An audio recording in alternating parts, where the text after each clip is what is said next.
সেটা হচ্ছে মামলার পূর্ব পর্যায়। তাহলে মামলার পূর্ব পর্যায়ে সিপিসিতে কিছু ধাপ আছে, এই ধাপগুলো আপনি মনে রাখেন। এক, সেকেন্ড, মামলা পর্যায়ে সিপিসির কিছু ধাপ আছে, এইটা একটু মনে রাখেন।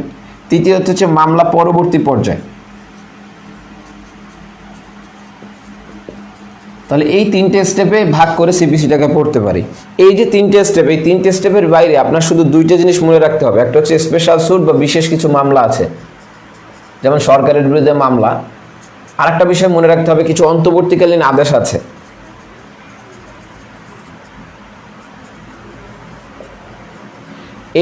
এই বিষয়গুলো মনে রাখলে আপনার সিপিসি শেষ। এখন দেখেন, একটু মনোযোগী হতে হবে, আমি খুব দ্রুত যাব। যদি এই বিষয়গুলো দেখেছেন, মামলার পূর্ব পর্যায়ে আপনাকে 2টা বিষয় মাথায় রাখতে হবে। একটা হচ্ছে কিছু কাজ আপনাকে করতে হবে আর্জির পূর্বে, অর্থাৎ কিছু কাজ আপনাকে আর্জির পূর্বেই করে আসতে হবে। তাহলে আর্জির পূর্বে আপনি কি যে কাজগুলো করবেন, এইগুলো পাবেন সেকশন 1 থেকে মোটামুটি 2 থেকে সেকশন 24 পর্যন্ত। এগুলো আর্জির পূর্ব পর্যায়ে ধরতে পারে, সব আর্জির পূর্ব পর্যায়ে ধরা যায় না। সেকশন 2 থেকে সেকশন 20 পর্যন্ত এই বিষয়গুলো আর্জির পূর্ব পর্যায়ে করা হয়, বা এইগুলো দেখতে পারি এইভাবে। আর অর্ডার 1 থেকে 4, এই যে বিষয়গুলো আছে, এগুলো আর্জির পূর্ব পর্যায়ে, আর্জি তৈরি করার আগে আপনাকে করতে হবে। এরপরে একটা জিনিস দেখি, আর্জি পর্যায়ে, এটাও মামলার পূর্ব পর্যায়ের ঘটনা। আর্জি পর্যায়ে, এই আর্জি পর্যায়ে আপনার কি করতে হবে, আর্জি কিভাবে তৈরি করবেন, এটা প্লিডিংস দেখতে হবে আপনাকে। সুতরাং এটা আপনি দেখতে পারেন অর্ডার 6, অর্ডার 7, এগুলো আপনাকে দেখতে হবে, ঠিক আছে। তারপর এইগুলো সব মামলার পূর্ব পর্যায়ে। এরপর যখন আপনার আর্জিটা অ্যাকসেপ্ট হলো, তখন মামলা পর্যায়ে চলে আসলো। মামলা পর্যায়ে চলে আসলে আপনাকে দেখতে হবে অর্ডার 5, অর্ডার 9, 8, 9, এই থেকে একদম অর্ডার মামলা পর্যায়ে একদম অর্ডার 20 পর্যন্ত, ঠিক আছে। অর্থাৎ অর্ডার 5 থেকে 6, 7 বাদে অর্ডার 20 পর্যন্ত দেখতে হবে। এখানে আপনার একদম রায় পর্যন্ত আপনাকে দেখতে হবে, ডিক্রি পর্যন্ত আপনাকে দেখতে হবে। মামলার পরবর্তী পর্যায়ে কি আছে, মামলার পরবর্তী পর্যায়ে আছে ডিক্রি জারি, আপিল, রিভিশন, রিভিউ, এইগুলো আছে। এই তো দেওয়ানি কার্যবিধি। তাহলে দেখেন, আপনাকে মামলার পূর্ব পর্যায়ে কিছু বিষয় দেখতে হচ্ছে, যেগুলো কিছু আছে আর্জির পূর্বে, আমরা দেখব আজকে। কিছু আছে আর্জি পর্যায়ে।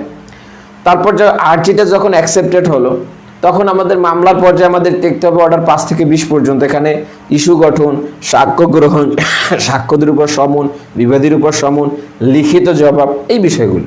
তাহলে মামলার পরবর্তী পর্যায়ে কি আছে, ডিক্রি জারি, অর্ডার 21, আপিল, রিভিশন, রিভিউ, এই বিষয়গুলো দেখলে মোটামুটি দেওয়ানি কার্যবিধি শেষ। আমরা দেওয়ানি কার্যবিধির 2টা ক্লাস নিব এই রিভিউ ক্লাস হিসেবে, আজকে প্রথম ক্লাস। তাহলে আমি একটু শুরু করি, ঠিক আছে। দেখেন, প্রথমে আমরা যারা শেয়ার দিয়েছেন, শেয়ার দিয়ে যারা ডান লিখবেন, তারা হচ্ছে আমাদের যে স্পেশাল সাজেশন দেওয়ানি কার্যবিধির, এটা পেয়ে যাবেন। ধারা এবং অর্ডার কোনটা কোনটা আপনাকে টাচ করতে হবে এই বিষয়ে। আর আমাদের একজন ব্যক্তি, তিনি ভাগ্যবান, তিনি আমাদের নোটটা পেয়ে যাবেন। আর যারা মডেল টেস্ট দিতে চান, তারা একটু আগ্রহ প্রকাশ করবেন। আমাদের প্রথম মডেল টেস্টটা চাইলে আপনাকে আমরা প্রোভাইড করব। ওকে, তাহলে আমরা এখন দেখি দেওয়ানি কার্যবিধি। দেওয়ানি কার্যবিধির প্রথম আমরা দেখি, সেটা হচ্ছে মামলা পূর্ব পর্যায়ের যে ধাপটা আমরা নিয়ে কথা বলবো, সেটা হচ্ছে আমরা কথা বলবো আর্জির পূর্ববর্তী বিষয়, আর্জির পূর্ব ধাপ অথবা প্রাথমিক ধাপ। এই আর্জির পূর্ব ধাপ অথবা প্রাথমিক ধাপে আপনাকে বেশ কিছু বিষয় অবশ্যই জানতে হবে, ঠিক আছে। তাহলে এই জায়গাগুলো নিয়ে আমরা কথা বলবো সেকশন 2 থেকে সেকশন 25 পর্যন্ত এবং অর্ডার 1 থেকে 4 পর্যন্ত প্রথম আমরা আলোচনা করব। এরপর আমরা আর্জির ধাপে যাব। তাহলে প্রথম দেখি মামলার পূর্ব পর্যায়ের আর্জি পূর্ব ধাপ নিয়ে কথা বলবো। অথবা আপনি যদি একটা দেওয়ানি মামলা করতে চান, তাহলে এই বিষয়গুলো আপনাকে আগে জানতে হবে। এখন দেখেন সেকশন 2, আমি একটু খুব সংক্ষেপে কথা আলাপ করব, একটু দ্রুত আগাবো। সেকশন 2-এ আপনাকে সংজ্ঞা প্রদান করেছে, অর্থাৎ সেকশন 2-তে আপনার, আচ্ছা এর আগে একটু হিস্টোরিক্যাল ব্যাকগ্রাউন্ডটা দেখি খুব সংক্ষেপে। দেখেন, আমাদের যে ভারতীয় উপমহাদেশের যে সিপিসি এই বা দেওয়ানি কার্যবিধি, এই দেওয়ানি কার্যবিধি প্রথম 1859 সালে হচ্ছে দেওয়ানি কার্যবিধি নামে কোডিফাইড একটা আইন হয় 1859 সালে। তাহলে প্রথম দেওয়ানি কার্যবিধি 1859 সালে। আমাদের যে বর্তমান দেওয়ানি কার্যবিধি আছে, এই আইনটা হচ্ছে 1909 সালের, এবং এই আইনটাকে কার্যকর করা হয় 1909 সালের 1 জানুয়ারি। থেকে এই আইনটাকে কার্যকর করা হয়। আমাদের যে দেওয়ানি কার্যবিধি আছে এখানে মোট ধারা পাবেন আপনি 158টি এবং এখানে অর্ডার পাবেন আপনি হচ্ছে 51টি। আর এই যে দেওয়ানি কার্যবিধি আছে এই দেওয়ানি কার্যবিধিতে মোট 5টা তফসিল ছিল, বর্তমানে বলবৎ আছে 3টা তফসিল। আর এই আইনটাকে প্রিয়াম্বেল বা এটার যে প্রস্তাবনা আছে সেই প্রস্তাবনা এটাকে বলা হয়েছে এটা একটা প্রসিডিউরাল ল বা পদ্ধতিগত আইন। তাহলে দেওয়ানি কার্যবিধি একটা পদ্ধতিগত আইন এবং এই যে আইনটা আছে এই আইনটাকে আরেকটা নামে ডাকা হয়, সেটা হচ্ছে অ্যাডজেক্টিভ ল অথবা প্রসিডিউরাল ল অথবা পদ্ধতিগত আইন। তাহলে দেওয়ানি কার্যবিধি যে একটা পদ্ধতিগত আইন এই রিলেটেড বিষয় একদম প্রিয়াম্বেলেই বলা, সেটা খুব সংক্ষেপে দেওয়ানি কার্যবিধির হিস্ট্রি। আমরা মূলত যেখান থেকে আলোচনা শুরু করতে চাচ্ছিলাম সেটা হচ্ছে সেকশন 2 থেকে আলোচনা শুরু করতে চাচ্ছিলাম। এখানে আমার মনে হয় কোনো কোশ্চেন নাই, আমি মুছে ফেললাম। যদি কোশ্চেন থাকে জাস্ট কমেন্ট করবেন। সেকশন 2-এ দেওয়ানি কার্যবিধির সংজ্ঞা প্রদান করা হয়েছে। দেওয়ানি কার্যবিধির সেকশন 2-এর মধ্যে যে সকল সংজ্ঞা ইম্পর্টেন্ট সেটা হচ্ছে সেকশন 2-এর 2 ইম্পর্টেন্ট, সেকশন 2-এর 12 ইম্পর্টেন্ট, সেকশন 2-এর 9, সেকশন 2-এর 14, এইগুলো হচ্ছে মোস্ট ইম্পর্টেন্ট। ঠিক আছে, আচ্ছা তাহলে আমরা একটু দেখি সেকশন 2-এর 2-এ কি বলা আছে। সেকশন 2-এর 2-এ ডিক্রির সংজ্ঞা প্রদান করা আছে। ডিক্রি, তাহলে ডিক্রি কি দেখেন, এখানে বলা হয়েছে ডিক্রি হচ্ছে আদালতের একটা অ্যাডজুডিকেশন বা আদালতের একটা সিদ্ধান্ত, যে সিদ্ধান্তটা কি করছে পক্ষদের অধিকার নির্ধারণ করে, পক্ষদের অধিকার চূড়ান্তভাবে নির্ধারণ করে। তাহলে দেখেন ডিক্রি হচ্ছে আদালতের একটা কি সিদ্ধান্ত, এই সিদ্ধান্তটা কি করছে পক্ষদের অধিকার নির্ধারণ করছে। তাহলে যে সিদ্ধান্তটা পক্ষদের অধিকার নির্ধারণ করে সেটাকে আমরা ডিক্রি বলবো, সোজা কথা। এটা 2-2 বলেছে। এখন যে বিষয়টা এখানে কিছু বিষয়কে আবার ডিক্রির হিসেবে ইনক্লুড করা হয়েছে, কিছু বিষয়কে আবার বাদ দিয়েছে। সেকশন 2-এর 2 বলছে যে 2টা বিষয়কে বলছে এই 2টা বিষয় ডিক্রি না। তাহলে কি ডিক্রি বলে নাই? প্রথম বলছে আদেশ, যে আদেশের বিরুদ্ধে আপিল করা যায়। তাহলে যে সকল আদেশ আছে যে আদেশগুলোর বিরুদ্ধে আপনি আপিল করতে পারেন সেই সকল আদেশকে এখানে ডিক্রি বলে নাই। আরেকটা বিষয় বলা হয়েছে সেটা হচ্ছে পক্ষদের ব্যর্থতার কারণে যদি মামলা খারিজ হয় সেটাও ডিক্রি না। ঠিক আছে, তাহলে বলছে পক্ষদের অনুপস্থিত কারণে যদি মামলা খারিজ হয় সেটাও ডিক্রির অন্তর্ভুক্ত না। তাহলে অনুপস্থিতির কারণে যদি খারিজ হয়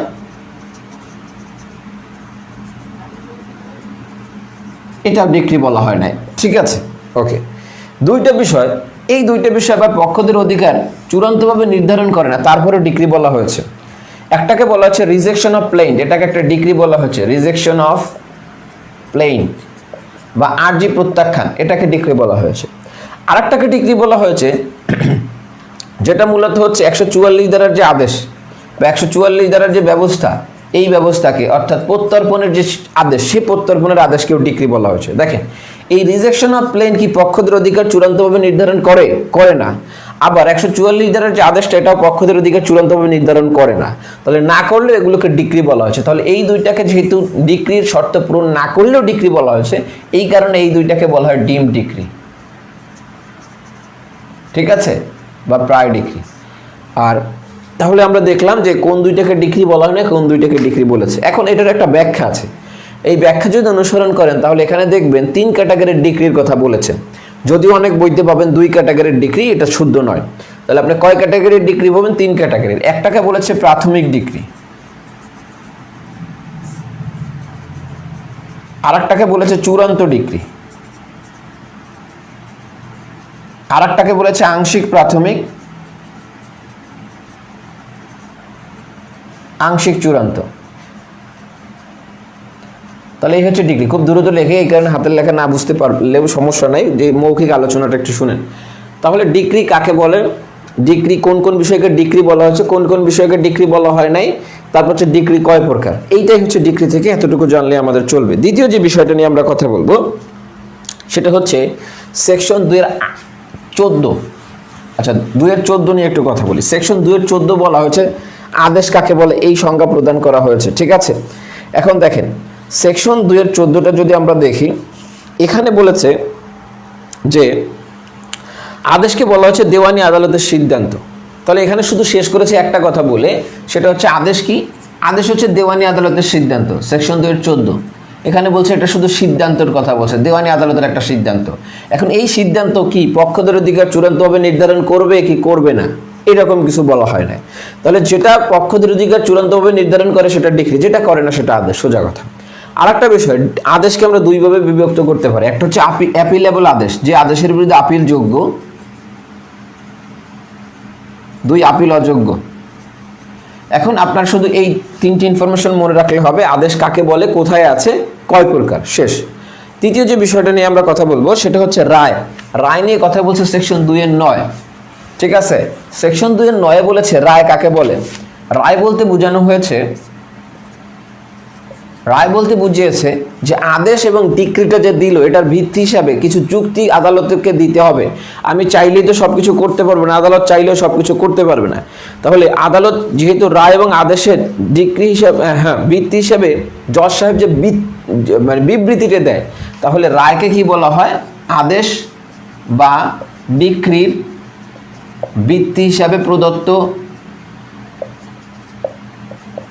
বিবৃতি। এই বিবৃতিটা দিবেন কে, যিনি আদেশ বা ডিক্রি প্রদান করেছে। ওকে, রাইট সংজ্ঞাটা আমরা দেখলাম। এরপরে যে সংজ্ঞাটা আমাদের দেখা প্রয়োজন সেটা হচ্ছে সেকশন 2-8, জজ। জজ কাকে বলছে, বলছে presiding officer of civil court. দেওয়ানি আদালতের যে প্রিজাইডিং অফিসার থাকেন তাকে বলা হচ্ছে জজ, এইটুকুই। এর বাইরে আর একটা বিষয় দেখতে পারেন, সেটা হচ্ছে লিগ্যাল রিপ্রেজেন্টেটিভ বা আইনানুগ মানে আইনানুগ যারা প্রতিনিধি আছেন। খুব বারবার এটা আসবে, সুনির্দিষ্ট প্রতিকার আইনে আসে, দেওয়ানি কার্যবিধিতে লিগ্যাল রিপ্রেজেন্টেটিভ, এই কনসেপ্টটা বারবার আসে। তাহলে এই লিগ্যাল রিপ্রেজেন্টেটিভ বলতে এখানে 5 শ্রেণীর ব্যক্তিদেরকে লিগ্যাল রিপ্রেজেন্টেটিভ বলা হয়েছে। এটা অত ইম্পর্টেন্ট না, আপনারা চাইলে একটু দেখে নিতে পারেন অথবা নোট থেকে দেখে নিতে পারেন। আমাদের এটার সংজ্ঞায়ন করা হয়েছে সেকশন 2-11 লিগ্যাল রিপ্রেজেন্টেটিভ। এর বাইরে খুব গুরুত্বপূর্ণ একটা সেকশন আমাদের দেখতে হবে বা সংজ্ঞা দেখতে হবে, সেটা হচ্ছে 2-12। 2-12তে বলছে মিন প্রফিট বা অন্তর্বর্তীকালীন মুনাফা। মনে রাখবেন, অন্তর্বর্তীকালীন মুনাফা সুদ সহ দাবি করা যায়। অর্থাৎ এটা মুনাফা তো মানে আপনি যে ক্ষতিটা হয়েছে সেটা তো দাবি করতেই পারবেন, পাশাপাশি এই ক্ষতির উপর ভিত্তি করে সুদও দাবি করতে পারবেন, ঠিক আছে। এখন অন্তর্বর্তীকালীন মুনাফার কারণটা কখন উদ্ভব হয়, যদি কেউ বেআইনিভাবে তার সম্পত্তি থেকে বেদখল হয়, তাহলে বেআইনিভাবে যে দখল করে তিনি যে লাভ করতে পারত, তাহলে যিনি বেআইনিভাবে দখল করে, তাহলে বেআইনিভাবে দখলদার যে এই লাভ করে, এই বেআইনিভাবে দখলদার সম্পত্তি থেকে যে লাভ করে, সেই লাভের বা যে লাভ করতে পারত সেই লাভের সুদসহ দাবি, এটাকেই বলা হয় অন্তর্বর্তীকালীন মুনাফা। এটা সংজ্ঞায়ন করা হচ্ছে 2-12-তে। এখন এই যে অন্তর্বর্তীকালীন মুনাফা আছে, একটা বিষয়ে অন্তর্বর্তীকালীন মুনাফা হবে না যদি এই বেআইনিভাবে যিনি দখলদার আছেন তিনি যদি কোনো উন্নয়ন করেন, এই উন্নয়নের ফলে যদি লাভ হয়, তাহলে এটা অন্তর্বর্তীকালীন মুনাফার ইনক্লুডেড হবে না। এছাড়া এই বেআইনিভাবে দখলদার যে লাভ করবেন সবে অন্তর্বর্তীকালীন মুনাফার অন্তর্ভুক্ত হবে। সেকশন 2 থেকে এতটুকু দেখলে চলবে। সেকশন 3, সেকশন 3 থেকে আপনার একটা বিষয় জানতে হবে, সেটা হচ্ছে অদনস্থতা।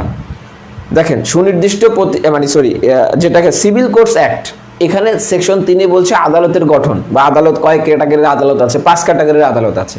কিন্তু দেওয়ানি কার্যবিধির সেকশন 3 বলছে অদনস্থতা, কোন আদালতের অদনস্থন কে। তাহলে সেকশন 3 বলছে যিনি জেলা আদালত আছে সেই জেলা আদালত কার অধীনস্থন, হাইকোর্ট ডিভিশনের অধীনস্থন, হাইকোর্ট ডিভিশনের অধীন থাকবে। আচ্ছা, এই জেলা আদালতের অধীনস্থন যে আদালত আছে, জেলা আদালতের অধীন যে আদালত আছে, সহকারী জজ, সিনিয়র সহকারী জজ, যুগ্ম জেলা জজ, অধীনস্থন যে আদালত আছে, এই আদালতগুলো এবং ক্ষুদ্র বিষয়ক আদালত যারা আছেন, সেই ক্ষুদ্র বিষয়ক আদালত এবং এই আদালত এরা কার অধীন, হাইকোর্ট ডিভিশন এবং জেলা আদালত, ঠিক আছে। তাহলে কে কার অধীনস্থন সেই বিষয়টার সেকশন 3 বলেছে, ঠিক আছে। সেকশন 4, 5, 6, 7 এগুলো দেখার দরকার নাই, সেকশন 8 দেখার দরকার নাই, দেখবো সেকশন 9। সেকশন 9 এর শুরুতেই আপনাকে সেকশন 9 এর টাইটেলটা মনে রাখতে হবে খুব ইম্পর্টেন্টলি, ঠিক আছে। কারণ আপনারা জানেন যে পরীক্ষায় এরকমের কোশ্চেন আসে, অর্থাৎ সেকশনের যে টাইটেল আছে এটা ইংরেজিতে দিয়ে বলে যে এটা কোথায় আছে। এটার যে টাইটেল এখানে বলেছে courts to try all civil suit unless barred, অর্থাৎ বাড়িতে না হলে দেওয়ানি আদালত সব মামলার বিচার করবে। আমি লিখলাম না, কিন্তু একটু মনে রাখবেন। তাহলে বাড়িতে না হলে দেওয়ানি আদালত কি করবে, সকল মামলার বিচার করবে। এখন এই দেওয়ানি আদালত কোন সকল মামলার বিচার করবে? সেকশন 9 বলছে মামলাটা যদি দেওয়ানি প্রকৃতির হয় তাহলে আপনার মামলাটা কোন প্রকৃতির হতে হবে? সেকশন 9 বলছে মামলাটা হতে হবে দেওয়ানি প্রকৃতির। তাহলে দেওয়ানি প্রকৃতির মামলা কোনগুলো দেখেন, সেকশন 9 এর ব্যাখ্যায় 2 ক্যাটাগরির অধিকারকে দেওয়ানি প্রকৃতির মামলার মধ্যে অন্তর্ভুক্ত করা হয়েছে। একটা হচ্ছে সম্পত্তি, তাহলে আপনার যদি সম্পত্তির কোনো দাবি থাকে, স্থাবর অস্থাবর, তারপর হচ্ছে যেটা ধরা যায় ছোঁয়া যায় এই রকমের, যেটা ছোঁয়া যায় না, ট্রেডমার্ক যা থাকুক, সম্পত্তি বলতে যা যা বোঝায়, এই সম্পত্তির যদি আপনার দাবি থাকে তাহলে এটা দেওয়ানি অধিকার এবং এটা নিয়ে আপনি দেওয়ানি মামলা করতে পারবেন। এখানে এবং শব্দটা ব্যবহার করে নাই, আর একটা শব্দ ব্যবহার করছে যেটা বলছে বা অথবা, আর একটা সম্পত্তি আর একটা বিষয় ইনক্লুড করছে, সেটা হচ্ছে আপনার পদের অধিকার। তাহলে আপনার যদি সম্পত্তি অথবা পদের অধিকার থাকে তাহলে এইটাকে বলা হচ্ছে দেওয়ানি প্রকৃতির মামলা, এবং এই দেওয়ানি প্রকৃতির মামলা আপনাকে দেওয়ানি আদালতেই করতে হবে যদি অন্য কোনো আইন দ্বারা বাড়িত না হয়। এটা টাইটেলটা মনে রাখবেন কি কি অধিকার। এখন এইখানে একটা দেখেন মজার বিষয় আছে, সেটা হচ্ছে এইখানে একটা ব্যাখ্যা প্রদান করা হয়েছে বা এখানে একটা ডিসকাশন বলা হয়েছে যে ধর্মীয় আচার অনুষ্ঠান, এই বিষয়ে বলা হয়েছে। ধর্মীয় আচার অনুষ্ঠানের জন্য একটা বিষয় মনে রাখবেন যে ধর্মীয় কোনো যদি পদ হয়, এই পদের সাথে যদি সম্মানী অর্থযুক্ত থাকে, সম্মানী যুক্ত থাকে বা ভাতা যুক্ত থাকে তাহলে এটা নিয়ে দেওয়ানি মামলা চলবে। যদি এটার সাথে সম্মানী বা ভাতা যুক্ত না থাকে তাহলে ধর্মীয় পদ নিয়ে কোনো দেওয়ানি মামলা চলবে না। ঠিক আছে? আচ্ছা, এরপর যে ধারাটা আমাদের দেখতে হবে সেটা হচ্ছে সেকশন 10। সেকশন 10 যে বিষয়টা বলেছে শুরুতেই মনে রাখবেন, এটা হচ্ছে স্টে অফ সুট। অর্থাৎ সেকশন 10 যদি শর্ত পূরণ করে তাহলে মামলাটা কি হবে? স্থগিত থাকবে। কোনো সেকশন যদি না বুঝতে পারেন, রিপিট করার প্রয়োজন হয়, জাস্ট সেকশনটা মেনশন করবেন, আমি এটা রিপিট করবো, আগেও বলেছি এখনও বলি। এটা হচ্ছে রিভিউ ক্লাস, এখানে বেসিক পড়ানোর জন্য না, মোস্ট ইম্পর্টেন্ট বিষয়গুলো আমি খুব সংক্ষেপে আপনাদেরকে টাচ করিয়ে দিব যাতে আপনারা হচ্ছে এই বিষয়গুলো আয়ত্তে নিয়ে আসতে পারেন এবং এখান থেকে প্রশ্ন কমন পান, এটাই আমার কাজ। এখন দেখেন স্টে অফ সুট, আর একটা হচ্ছে রেট জুডিকাটা বা রেস সাব জুডিস যেটাকে আমরা বলি, এখানে দুইটা কনসেপ্ট আছে। এখন যে বিষয়টা এখান থেকে দুইটা বিষয় খুব ভালোভাবে মনে রাখতে হবে। দেখেন সেকশন 10 যে কনসেপ্টটা আছে এখানে বলেছে no court shall proceed with the trial of any suit. একদম শুরুর দিকে দেখবেন সেকশন 10, আমি আর লিখলাম না, তাহলে এই লাইনটা একটু দাগাই নেবেন, no court shall proceed with the trial of any suit. এই তাহলে বলছে, আমি একটু লিখে দিই, no court shall proceed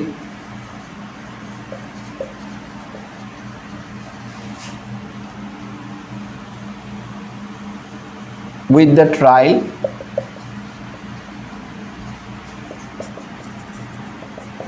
of any suit। এই যে শব্দটা, এই শব্দটা বলা হয়েছে আপনার সেকশন 10-এ, অর্থাৎ এগুলো স্টে অফ সুট বা রেস অফ জুডিসের সাথে সম্পৃক্ত। আচ্ছা, আর যে বিষয়টা সেটা হচ্ছে no court shall try any suit, shall try any suit. এই যে শব্দটা আছে এই শব্দটা ব্যবহার করা হয়েছে সেকশন 11-তে রেট জুডিকাটার সাথে সম্পর্কিত, এটা একটু মনে রাখবেন। ঠিক আছে? এখন দেখি সেকশন 10-এর যে বিষয়বস্তুটা, এটা একটু দেখি। দেখেন সেকশন 10-এর বিষয়বস্তু হচ্ছে, আমি মৌখিকভাবে বলি, সেটা হচ্ছে একই বিচার্য বিষয় নিয়ে একই পক্ষদের মধ্যে যদি কোনো মামলা চলমান থাকে, একটা মামলা চলমান, নতুন আর একটা মামলা দায়ের করলে, তাহলে পরবর্তী যে মামলাটা থাকবে এই মামলাটা স্টে থাকবে যে পর্যন্ত পূর্বের মামলার সিদ্ধান্ত না আসে। তাহলে যে বিষয়টা সেটা হচ্ছে দুইটা মামলা, প্রথম একটা মামলা করেছেন যে মামলাটা অলরেডি চলমান, তাহলে এখানে বিচার্য বিষয়,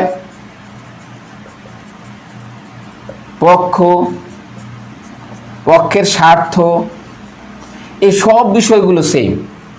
ঠিক আছে? তাহলে যদি বিচার্য বিষয় পক্ষের স্বার্থ সেম থাকে এবং অলরেডি একটা মামলা পেন্ডিং আছে কোনো আদালতে, এটা হতে পারে বাংলাদেশের বাইরে, বাংলাদেশের অনুমোদিত আদালত, পেন্ডিং আছে, পরবর্তীতে এই বিষয় নিয়ে যদি অন্য একটা মামলা করেন, একটা মামলা চলমান আছে আর একটা মামলা করেন, তাহলে এই পরবর্তীতে যে মামলাটা করছেন এই মামলাটা এই পেন্ডিং মামলার ডিসিশন হওয়ার আগ পর্যন্ত স্থগিত থাকবে বা স্টে থাকবে, এটাকে বলা হয় স্টে অফ সুট। ঠিক আছে? তাহলে এখানে কিসে বাধা দিয়েছে? বলছে শেয়ার ট্রায়াল, বিচারে বাধা দিয়েছে। তাহলে সেকশন 10-এ যে বাধাটা দিয়েছে এটা দিয়েছে বিচারে বাধা। এটার ফলাফল কি? মামলা স্থগিত থাকা। কোন মামলা স্থগিত থাকবে? পরে যেটা করেছেন। এটা শর্ত কি? একই পক্ষ হতে হবে, একই বিচার্য বিষয় হতে হবে, একই স্বার্থের অধীন তাদের মোকদ্দমাটা করতে হবে এবং একটা মামলা পেন্ডিং থাকতে হবে। শেষ। এরপর যে বিষয়টা নিয়ে কথা বলবো সেটা হচ্ছে সেকশন 11। অলরেডি বলেছি সেকশন 11 এখানে দিয়েছে কি বলেছে, এইখানে যে শব্দটা ব্যবহার করেছে সেটা বলেছে no court shall try any suit. তাহলে এই কোন কোর্ট কোনো মামলার বিচার করবে না, কোন মামলার বিচার করবে না, এটা নিয়ে বলছে সেকশন 11। এটা বলছে রেস জুডিকাটা। রেস জুডিকাটা বলতে বুঝে বিচারিত বিষয়, অর্থাৎ একটা মামলা আপনার কি হয়েছে, চূড়ান্তভাবে নিষ্পত্তি হয়েছে, চূড়ান্তভাবে নিষ্পত্তি। তাহলে যদি একটা মামলা চূড়ান্তভাবে নিষ্পত্তি হয়, চূড়ান্তভাবে নিষ্পত্তি কি, চূড়ান্তভাবে নিষ্পত্তি দুইভাবে হতে পারে, মনে রাখবেন। এক, এটা আপিলের এই ডিক্রিটা টিকলে এটা চূড়ান্তভাবে নিষ্পত্তি আপিলের মাধ্যমে। দুই, আপিলের মেয়াদ অতিবাহিত হলে, যে ডিক্রিটা দিল আপিল করার আপনার মেয়াদ ছিল, আপিলের মেয়াদ শেষ হলে আপনার ডিক্রিটা চূড়ান্ত হয়ে যায়। তাহলে এই দুইভাবে ডিক্রিটা চূড়ান্ত হয়ে যায়। এখন যদি কোনো ডিক্রি চূড়ান্ত হয়ে যায় বা চূড়ান্ত ডিক্রি পরবর্তীতে এই সেম বিষয়বস্তু নিয়ে সে আগের মতো একই পক্ষ, একই বিচার্য বিষয়, একই স্বার্থের অধীন, স্বার্থ নিয়ে যদি তারা মামলা করে, তাহলে এই যে পরবর্তী যে মামলাটা আছে এই মামলাটা কি হয়ে যাবে, বলছে রেস জুডিকাটা হয়ে যাবে, বা পরবর্তী মামলাটা আর শ্রবণ করার সুযোগ থাকবে না, এই পরবর্তী মামলাটা খারিজ হয়ে যাবে। বিষয়টা বোঝা গেল? তাহলে দেখেন স্টে অফ সুটের যে ফলাফল কি, স্টে অফ সুটের ফলাফলটা হচ্ছে স্টে অফ সুটের ক্ষেত্রে মামলাটা কি হয়, স্টে অফ সুটের ক্ষেত্রে মামলাটা স্থগিত থাকে। আর এই ক্ষেত্রে রেস জুডিকাটার ক্ষেত্রে মামলাটা কি হয়, এখানে আসলে বিচার করারই কোনো সুযোগ নাই, এখানে শ্রবণ করারই কোনো সুযোগ নাই, এখানে মামলাটা কি হয়ে পরবর্তী মামলাটা আদালত কি করবে, খারিজ করে দিবে। ঠিক আছে? আচ্ছা, এই হচ্ছে স্টে অফ সুট এবং রেস জুডিকাটা, একই পক্ষ, একই বিচার্য বিষয়, একই শর্ত। এখন দেখেন এই রেস জুডিকাটার ক্ষেত্রে এখানে মোট 6টা ব্যাখ্যা আছে, 6টা ব্যাখ্যা। 6টা ব্যাখ্যার মধ্যে আপনার 1, 4, 5 এই ব্যাখ্যাগুলি ইম্পর্টেন্ট। তাহলে এখানে মোট 6টা ব্যাখ্যা আছে। এই 6টা ব্যাখ্যার মধ্যে ব্যাখ্যা নাম্বার 1, এখানে বলছে কোন মামলা পূর্ববর্তী মামলা, কারণ একটা মামলা পূর্ববর্তী হবে আর একটা পরবর্তী হবে। রেস জুডিকাটার ক্ষেত্রে পূর্ববর্তী মামলাটা কি হবে, যে পূর্ববর্তী মামলা নিষ্পত্তি হয়ে গেছে, পরবর্তী মামলাটা কি হবে, শুরু হবে, বা পরবর্তী মামলাটা পেন্ডিং এই রকমের অবস্থায় থাকবে। এখন দেখেন তাহলে পূর্ববর্তী মামলা বলতে কোন মামলা বোঝায়, যে মামলা আগে করে। দেখেন পূর্ববর্তী মামলা বলতে কি বোঝায়, এটা বলছে ব্যাখ্যা 1। ব্যাখ্যা 1 বলছে পূর্ববর্তী মামলা বলতে বোঝায় যে মামলাটা আগে নিষ্পত্তি হয়, যে মামলা পূর্বে নিষ্পত্তি হলো বা যে মামলা পূর্বে বিচার হলো, সেই মামলা হচ্ছে পূর্ববর্তী মামলা। তাহলে মামলা আগে করলেই পূর্ববর্তী মামলা হবে না। আপনি আগে মামলা করছেন কিন্তু যে মামলার আগে বিচার নিষ্পত্তি হবে সেই মামলাটা পূর্ববর্তী মামলা। ব্যাখ্যা নাম্বার 4, ব্যাখ্যা নাম্বার 4-এ বলছে constructive race judicata. Constructive race judicata মানে হচ্ছে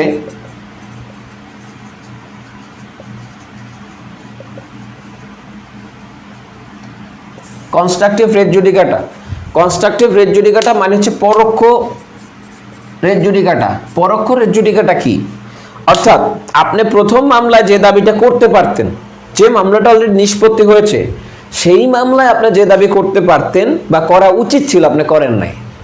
তাহলে যে মামলাটা নিষ্পত্তি হয়েছে সেই মামলায় দাবি করা উচিত ছিল বা করতে পারতেন, আপনি করেন নাই, পরবর্তীতে এই বিষয় নিয়ে আপনি নতুন মামলা করতে পারবেন না। ঠিক আছে? তাহলে যেমন আপনার কি ছিল, প্রথম কোনো সম্পত্তির দখল ছিল না, দখল নেই, কিন্তু আপনি কি করছেন, একটা ঘোষণার মামলা করে দিয়েছেন, 42 ধারার মামলা করেছেন। এই মামলাটা খারিজ হলে পরবর্তীতে আপনি কি করছেন, 842-এ মামলা করছেন, এই 842-এর মামলা চলবে না। এটা এই ব্যাখ্যা 4-এর কনস্ট্রাকটিভ রেস জুডিকাটা দ্বারা বাড়িতে হবে। কেন? আপনি যখন প্রথম মামলাটা 42 ধারায় করছেন, আপনার যেহেতু দখল ছিল না, আপনি ঘোষণা চাইতে হলে 8 দ্বারা ইনক্লুড করতে উচিত ছিল, সপ্তাহ সম্পত্তি পুনরুদ্ধার চাওয়া উচিত ছিল। তাহলে যেটা উচিত ছিল বা প্রয়োজন ছিল এটা যদি না চান, তাহলে পরবর্তীতে এই দাবিটা আপনি করতে পারবেন না। এটা সরাসরি রেস জুডিকাটা দ্বারা বাড়িত না হলেও এটা এই ব্যাখ্যা 4-এর দ্বারা পরোক্ষ রেস জুডিকাটা দ্বারা বাড়িত। ব্যাখ্যা নাম্বার 5, ব্যাখ্যা নাম্বার 5-এ বলছে আপনি যদি একাধিক দাবি করেন, সেই কোনো দাবি যদি আদালত ডিক্রিতে উল্লেখ না করে তাহলে এটা নামঞ্জুর।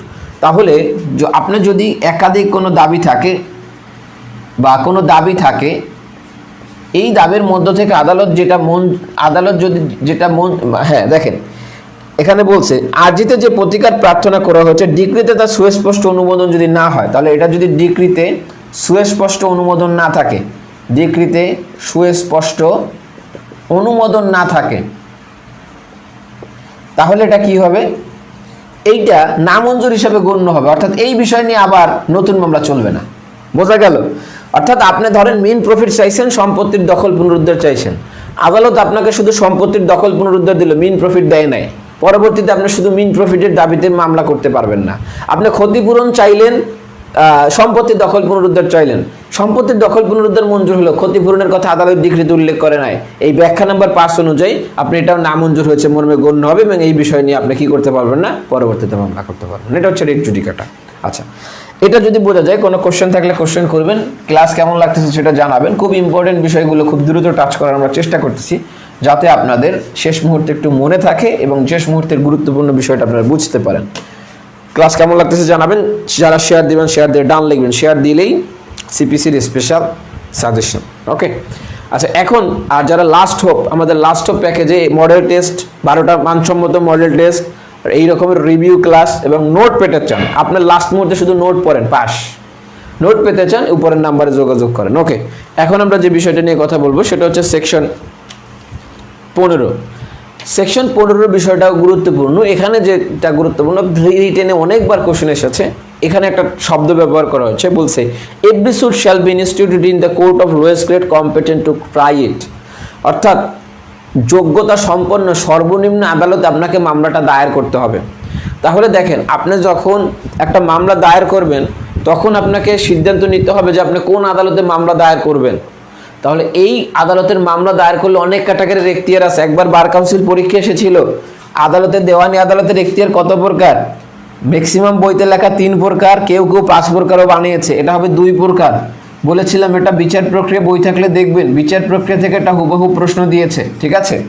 তাহলে এই যে দেওয়ানি আদালতের এখতিয়ারগুলো আছে, এই এখতিয়ারগুলোকে আপনাকে মাথায় রেখে আগাতে হবে। এখন এইখানে 15 ধারার অনুযায়ী, তাহলে সেকশন 15 যে কনসেপ্ট আছে এটা কি, যে এভরি সুট শ্যাল বি, বলছে every suit shall be instituted in the court of lowest grade competent to try it. হুবহু এই লাইনটা এইভাবে মনে রাখবেন, পরীক্ষা এভাবে আসতে পারে।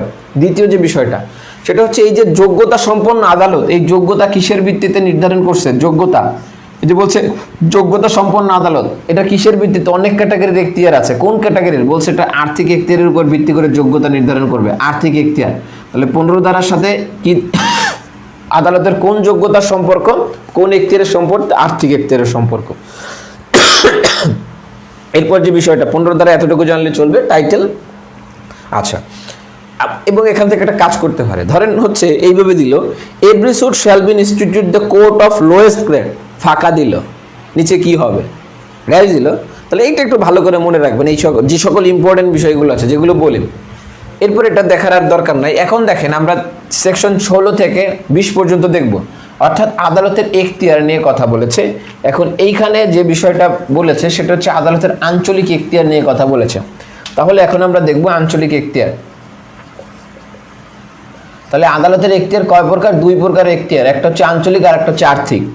বিষয়বস্তুগত এখতিয়ার এগুলো দেওয়ানি আদালতের অটোমেটিক আছে। এই কারণে যদি প্রশ্ন আসে আদালতের দেওয়ানি আদালতের কয় ক্যাটাগরির এখতিয়ার, যে সকল বইতে 3 লেখা ভুল, যে সকল বইতে 5 লেখা ভুল, তারা তো আরও অ্যাডভান্স, ঠিক আছে?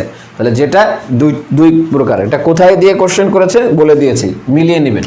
এখন যে বিষয়টা নিয়ে কথা বলবো সেটা হচ্ছে আঞ্চলিক এখতিয়ার। আঞ্চলিক এখতিয়ার দেখেন, দেওয়ানি আদালতে মামলা করা যায় কয়টা বিষয় নিয়ে? 2টা, পদ আর সম্পত্তির বিষয় নিয়ে। এখন দেখেন, এই পদের বিষয় তো এবং সম্পত্তির যে বিষয়গুলো আছে, এই বিষয়গুলোর উপর ভিত্তি করে আমরা 2 ক্যাটাগরির বিষয় পাই। একটা হচ্ছে স্থাবর, একটা হচ্ছে অস্থাবর, ক্ষতিপূরণ, এই 2টা বিষয়। আর একটা হচ্ছে অন্যান্য, এই 2টার মধ্যে যেগুলো না পড়ে। দেখেন, স্থাবর সম্পত্তির ক্ষেত্রে যদি আপনি মামলা করতে চান, আপনাকে ডিগ্রি 3 প্রকার, আপনি ব্যাখ্যায় দেখবেন, ঠিক আছে? আচ্ছা দেখেন, ব্যাখ্যায় বলা আছে, ব্যাখ্যাটা একটু দেখবেন, বের একটা দেখেন। স্থাবর সম্পত্তির যে বিষয়টা আছে, এই স্থাবর সম্পত্তির এখতিয়ার নিয়ে কথা বলছে সেকশন 16 থেকে সেকশন 18 পর্যন্ত। সেকশন 19-এ বলছে অস্থাবরের ক্ষতিপূরণ অথবা ব্যক্তির ক্ষতিপূরণ, আর সেকশন 20-এ বলছে অন্যান্য ক্ষেত্রে। সেকশন 16 থেকে 18 আজকে একটা কোশ্চেন ছিল, অনেকেই কোশ্চেনটার উত্তর ভুল করেছেন। সেকশন 16-তে বলছে আপনার স্থাবর সম্পত্তির যাবতীয় মামলা সব সেকশন 16 অনুযায়ী এই স্থাবর সম্পত্তি যে আদালতের এখতিয়ারাধীন এলাকায় আছে ওই আদালতে মামলাটা দায়ের করতে হবে। তাহলে আপনার সম্পত্তি দেখতে হবে এই যে স্থাবর সম্পত্তি এটা কোন আদালতের এখতিয়ারভুক্ত এলাকায় পড়ছে। আচ্ছা, এখন এটা হোক এই সম্পত্তির দখল পুনরুদ্ধার, হোক সেই সম্পত্তির লিজ, হোক সেই স্থাবর সম্পত্তির বন্ধক, হোক সেই স্থাবর সম্পত্তির চুক্তি বাস্তবায়ন, যাই হোক না কেন, স্থাবর সম্পত্তি নিয়ে মামলা করতে হলেই ওই আদালতের এখতিয়ারভুক্ত এলাকায় মধ্যে পড়ছে সেই আদালতে মামলা করতে হবে। একটা কোশ্চেন ছিল স্থাবর সম্পত্তির ক্ষতিপূরণ। মনে রাখবেন, স্থাবর সম্পত্তির ক্ষতিপূরণের মামলাও যদি করতে হয় তাহলেও এই 16 ধারা বিবেচনায় নিয়ে মামলাটা করতে হবে। ঠিক আছে, ওকে। মোস্ট ইম্পর্টেন্ট পার্ট, এটা ভুল করেছেন অনেকে। সেকশন 17, সেকশন 17তে যে বিষয়টা বলা হয়েছে সেটা হচ্ছে একাধিক আদালতের স্থানীয় এখতিয়ারের মধ্যে যদি বিষয়বস্তুটা পড়ে, যে এমন একটা সম্পত্তি আছে, এই সম্পত্তিটি একাধিক আদালতের এখতিয়ারাধীন বিষয়বস্তুর মধ্যে এখতিয়ারাধীন এলাকায় পড়েছে, তাহলে বলেছে যে কোনো আদালতে, অর্থাৎ যে 2টা বা 3টা আদালতের এখতিয়ারাধীন এলাকায় পড়েছে সেই 2টা 3টার যে কোনো আদালতে আপনি মামলা করলে চলবে। 18 ধারায় বলেছে যে যদি অনিশ্চিত হয় যে কোন আদালতের এখতিয়ারের মধ্যে পড়েছে, এইটার অনিশ্চয়তা আছে, যদি এই রকমের অনিশ্চয়তা থাকে তাহলে কি হবে? বলছে যদি অনিশ্চয়তা থাকে তাহলে আপনি মামলা করতে পারবেন এই যে সকল আদালতের উপর অনিশ্চয়তা আছে তার যে কোনো একটা মামলা করলে মামলা চলবে। সেকশন 19, সেকশন 19 বলছে যে আপনি যে মামলাটা করতে চাচ্ছেন সেই মামলাটা হচ্ছে অস্থাবর সম্পত্তি রিলেটেড মামলা, এবং এই মামলাটা হয়তো আপনার ক্ষতিপূরণের আপনি দাবি করছেন, অথবা ব্যক্তি যদি কেন্দ্রিক কোনো ক্ষতিপূরণের দাবি করছেন, এইটা যদি করেন তাহলে কোথায় আপনার মামলা করতে হবে? বলছে 2টা কথা। এক হচ্ছে যেখানে অনিষ্ট সাধন হয়েছে, যেখানে আপনার ক্ষতিটা হয়েছে, অথবা বলছে যেখানে বিবাদী বসবাস বা ব্যবসা পরিচালনা করে বা লাভজনক কাজ করে। বিবাদী বসবাস, ব্যবসা বা লাভজনক কাজ। এখন দেখেন, সব জায়গায় একটা বিষয় মনে রাখবেন যে এই যে এতক্ষণ বললাম, এখন যদি এই কোশ্চেন করেন আদালতের এখতিয়ার 2 প্রকার, আসলে 2 প্রকার, ঠিক আছে? তাহলে বিবাদী যেখানে বসবাস করে অথবা ব্যবসা পরিচালনা করে অথবা লাভজনক কাজ করে সেইখানে মামলা করবেন। তাহলে দেখেন, দেওয়ানি মামলা করার ক্ষেত্রে কার বসবাস বা ব্যবসা, কাকে গুরুত্ব দেওয়া হচ্ছে? বিবাদীকে। কোশ্চেন আসতে পারে, এটা মনে রাখবেন, ওকে। এখন যে বিষয়টা বলা হচ্ছে অন্যান্য ক্ষেত্রে, অন্যান্য ক্ষেত্রেও প্রায় সেম কথাই বলেছে। যদি অন্য কোনো বিষয়বস্তু নিয়ে মামলা করা প্রয়োজন হয় বা অন্যান্য এই 2টা ক্ষেত্র ব্যতীত অন্যান্য যদি ক্ষেত্র থাকে সেখানেও সেম, যেখানে কার্যটা সংগঠন হয়েছে অথবা যেখানে বিবাদী বসবাস করে অথবা বিবাদীরা যেখানে বসবাস করে, সেম কথাই, এটা নিয়ে আর রিপিট করব না। এখন আমরা যে বিষয়টা নিয়ে কথা বলবো সেটা হচ্ছে সেকশন 21।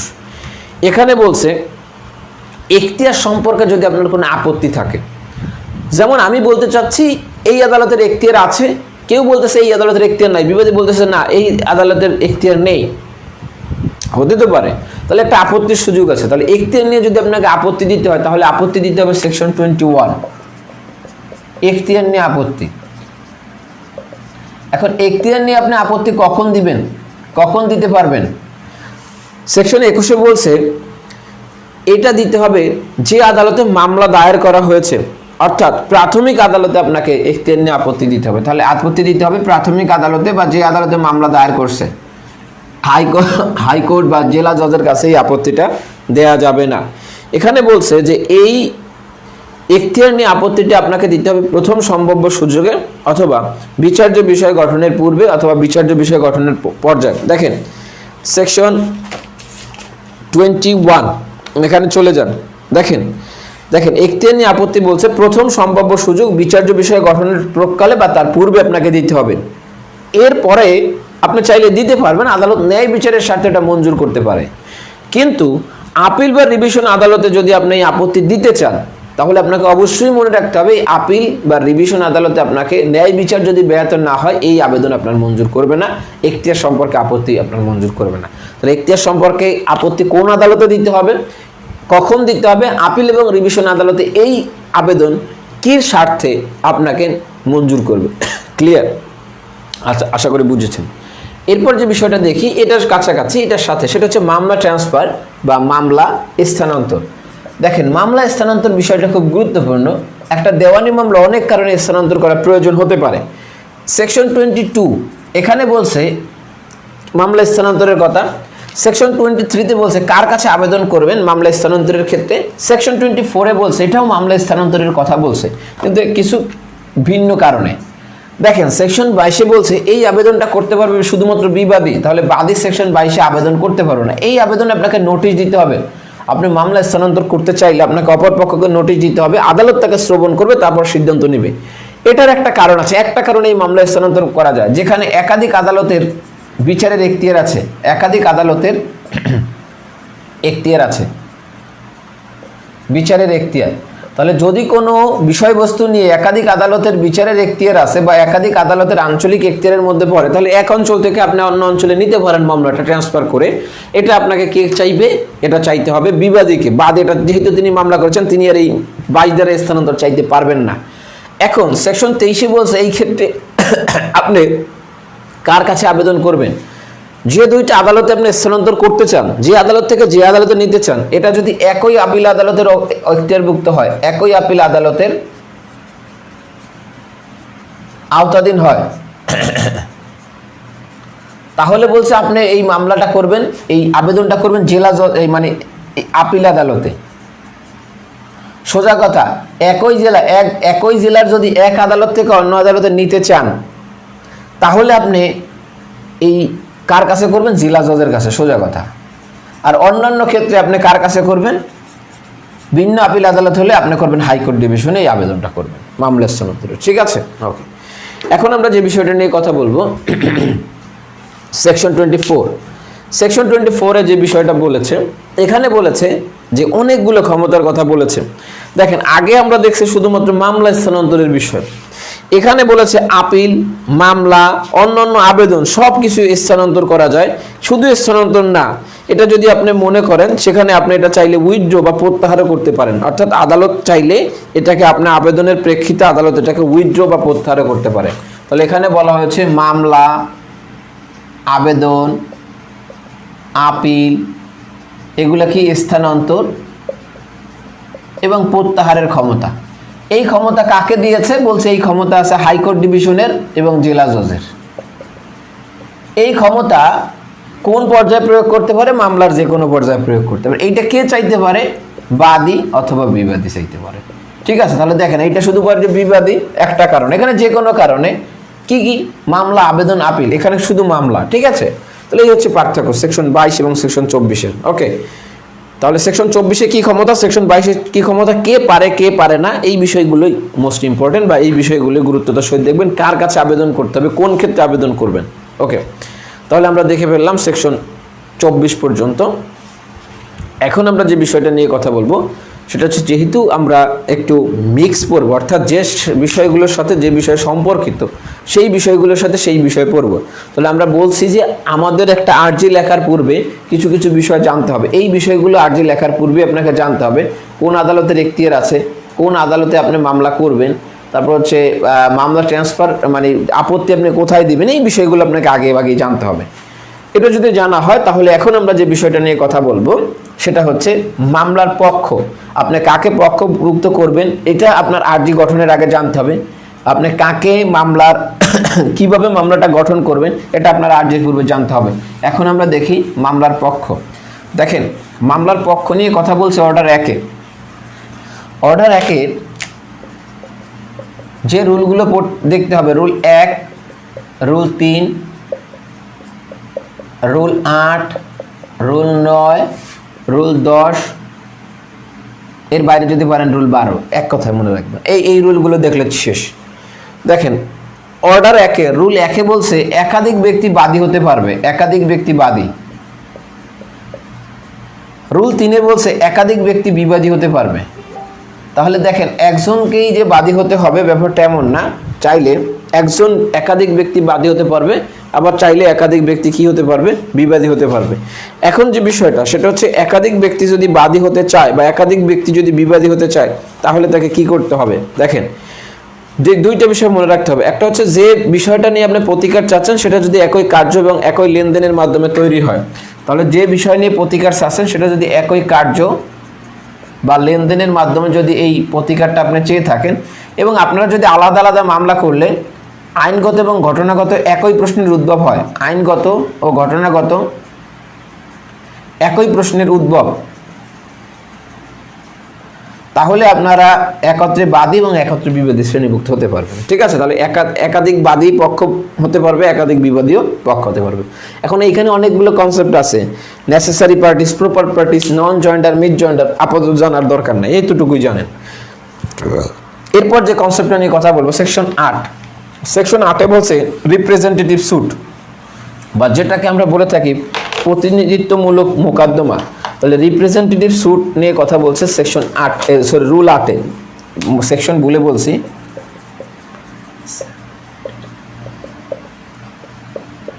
তাহলে রিপ্রেজেন্টেটিভ স্যুট কি? রিপ্রেজেন্টেটিভ স্যুট মানে হচ্ছে প্রতিনিধিত্বমূলক মোকদ্দমা। মনে রাখবেন সব ক্ষেত্রে রিপ্রেজেন্টেটিভ স্যুট করা যায় না, এখানে অবশ্যই একাধিক ব্যক্তির সেম স্বার্থ থাকতে হবে, অর্থাৎ এখানে স্বার্থ রিলেটেড বিষয় থাকতে হবে, জনস্বার্থ রিলেটেড বিষয় থাকতে হবে। এখানে অবশ্যই কি থাকতে হবে? একাধিক ব্যক্তিকে বাদী হতে হবে, এবং যারা স্বার্থ রিলেটেড ব্যক্তি আছে, স্বার্থ সংশ্লিষ্ট ব্যক্তি, সেই স্বার্থ সংশ্লিষ্ট ব্যক্তিকে নোটিশ দিতে হবে এবং আদালতের অনুমতি নিতে হবে। এইগুলো করে আপনার কাছে রিপ্রেজেন্টেটিভ স্যুট করতে হবে। ঠিক আছে, রুল 8। ঠিক আছে, রিপ্রেজেন্টেটিভ স্যুটের অন্যতম গুরুত্বপূর্ণ দুইটি উদাহরণ আছে, সেকশন 91 এবং সেকশন 92। ঠিক আছে, সেকশন 91-তে বলছে পাবলিক নুইসেন্স। এই পাবলিক নুইসেন্স নিয়ে যদি আপনি মামলা করতে চান, তাহলে আপনাকে অ্যাটর্নি জেনারেলের অনুমতি নিতে হবে এবং একাধিক ব্যক্তিকে মামলা করতে হবে। অ্যাটর্নি জেনারেলের লিখিত, মৌখিক না, লিখিত অনুমতি নিতে আপনাকে মামলা করতে হবে, বাদী হতে হবে একাধিক। 92-তে বলছে পাবলিক ট্রাস্ট অথবা পাবলিক চ্যারিটি, এইটা নিয়ে মামলা করতে হলে সেম প্রসিডিউর ফলো করতে হবে। এই দুইটা রিপ্রেজেন্টেটিভ স্যুটের একটা উদাহরণ। ঠিক আছে, তাহলে জনস্বার্থ বিষয় যদি হয় এবং এখানে যদি একাধিক বাদী থাকে এবং যারা স্বার্থ সংশ্লিষ্ট আছে তাদেরকে নোটিশ দিয়ে আদালতের অনুমতি নিয়ে এই মামলাটা করতে হবে। ঠিক আছে, রিপ্রেজেন্টেটিভ স্যুট দেখলাম। সেকশন রুল 9, বারবার সেকশন বলতেছি, ক্ষমা করবেন।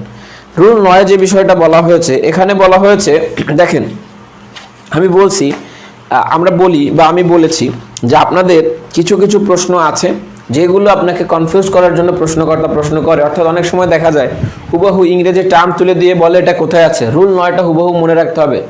রুল 9 যে বিষয়টা বলেছে, এখানে বলছে no suit shall be defeated by reason of misjoinder or non joinder. আজকের প্রশ্নতে বোধহয় এই প্রশ্নটা ছিল, এখানে বাংলায় ছিল আর কি, ইংরেজিতেও থাকতে পারে। তাহলে রুল 9 বলছে no suit shall be defeated, অর্থাৎ কোনো মামলা কি হবে না, ডিফেটেড মানে কি অচল হবে না, অচল হবে না। কিসের কারণে? মিড জয়েন্ডার এবং নন জয়েন্ডার থাকার কারণে কোনো মামলা কি হবে না, অচল হবে না। হুবহু এইভাবে প্রশ্ন আসতে পারে, হুবহু অচল বাদ দিয়ে প্রশ্ন আসতে পারে, মিড জয়েন্ডার বাদ দিয়ে প্রশ্ন আসতে পারে, নন জয়েন্ডার বাদ দিয়ে প্রশ্ন আসতে পারে। যেভাবেই আসুক না কেন, এই কনসেপ্টটা যদি সহজে আপনি মনে রাখেন, শেষ। তাহলে যদি মামলায় কোনো মিড জয়েন্ডার হয় অথবা নন জয়েন্ডার হয়, তাহলে মামলাটা কি হবে না, এই মামলায় পক্ষ দোষে অচল হবে না, অর্থাৎ মামলাটা চলবে। কেন চলবে এই বিষয় নিয়ে বলছে রুল 10। তাহলে দেখেন রুল 10 খুব গুরুত্বপূর্ণ।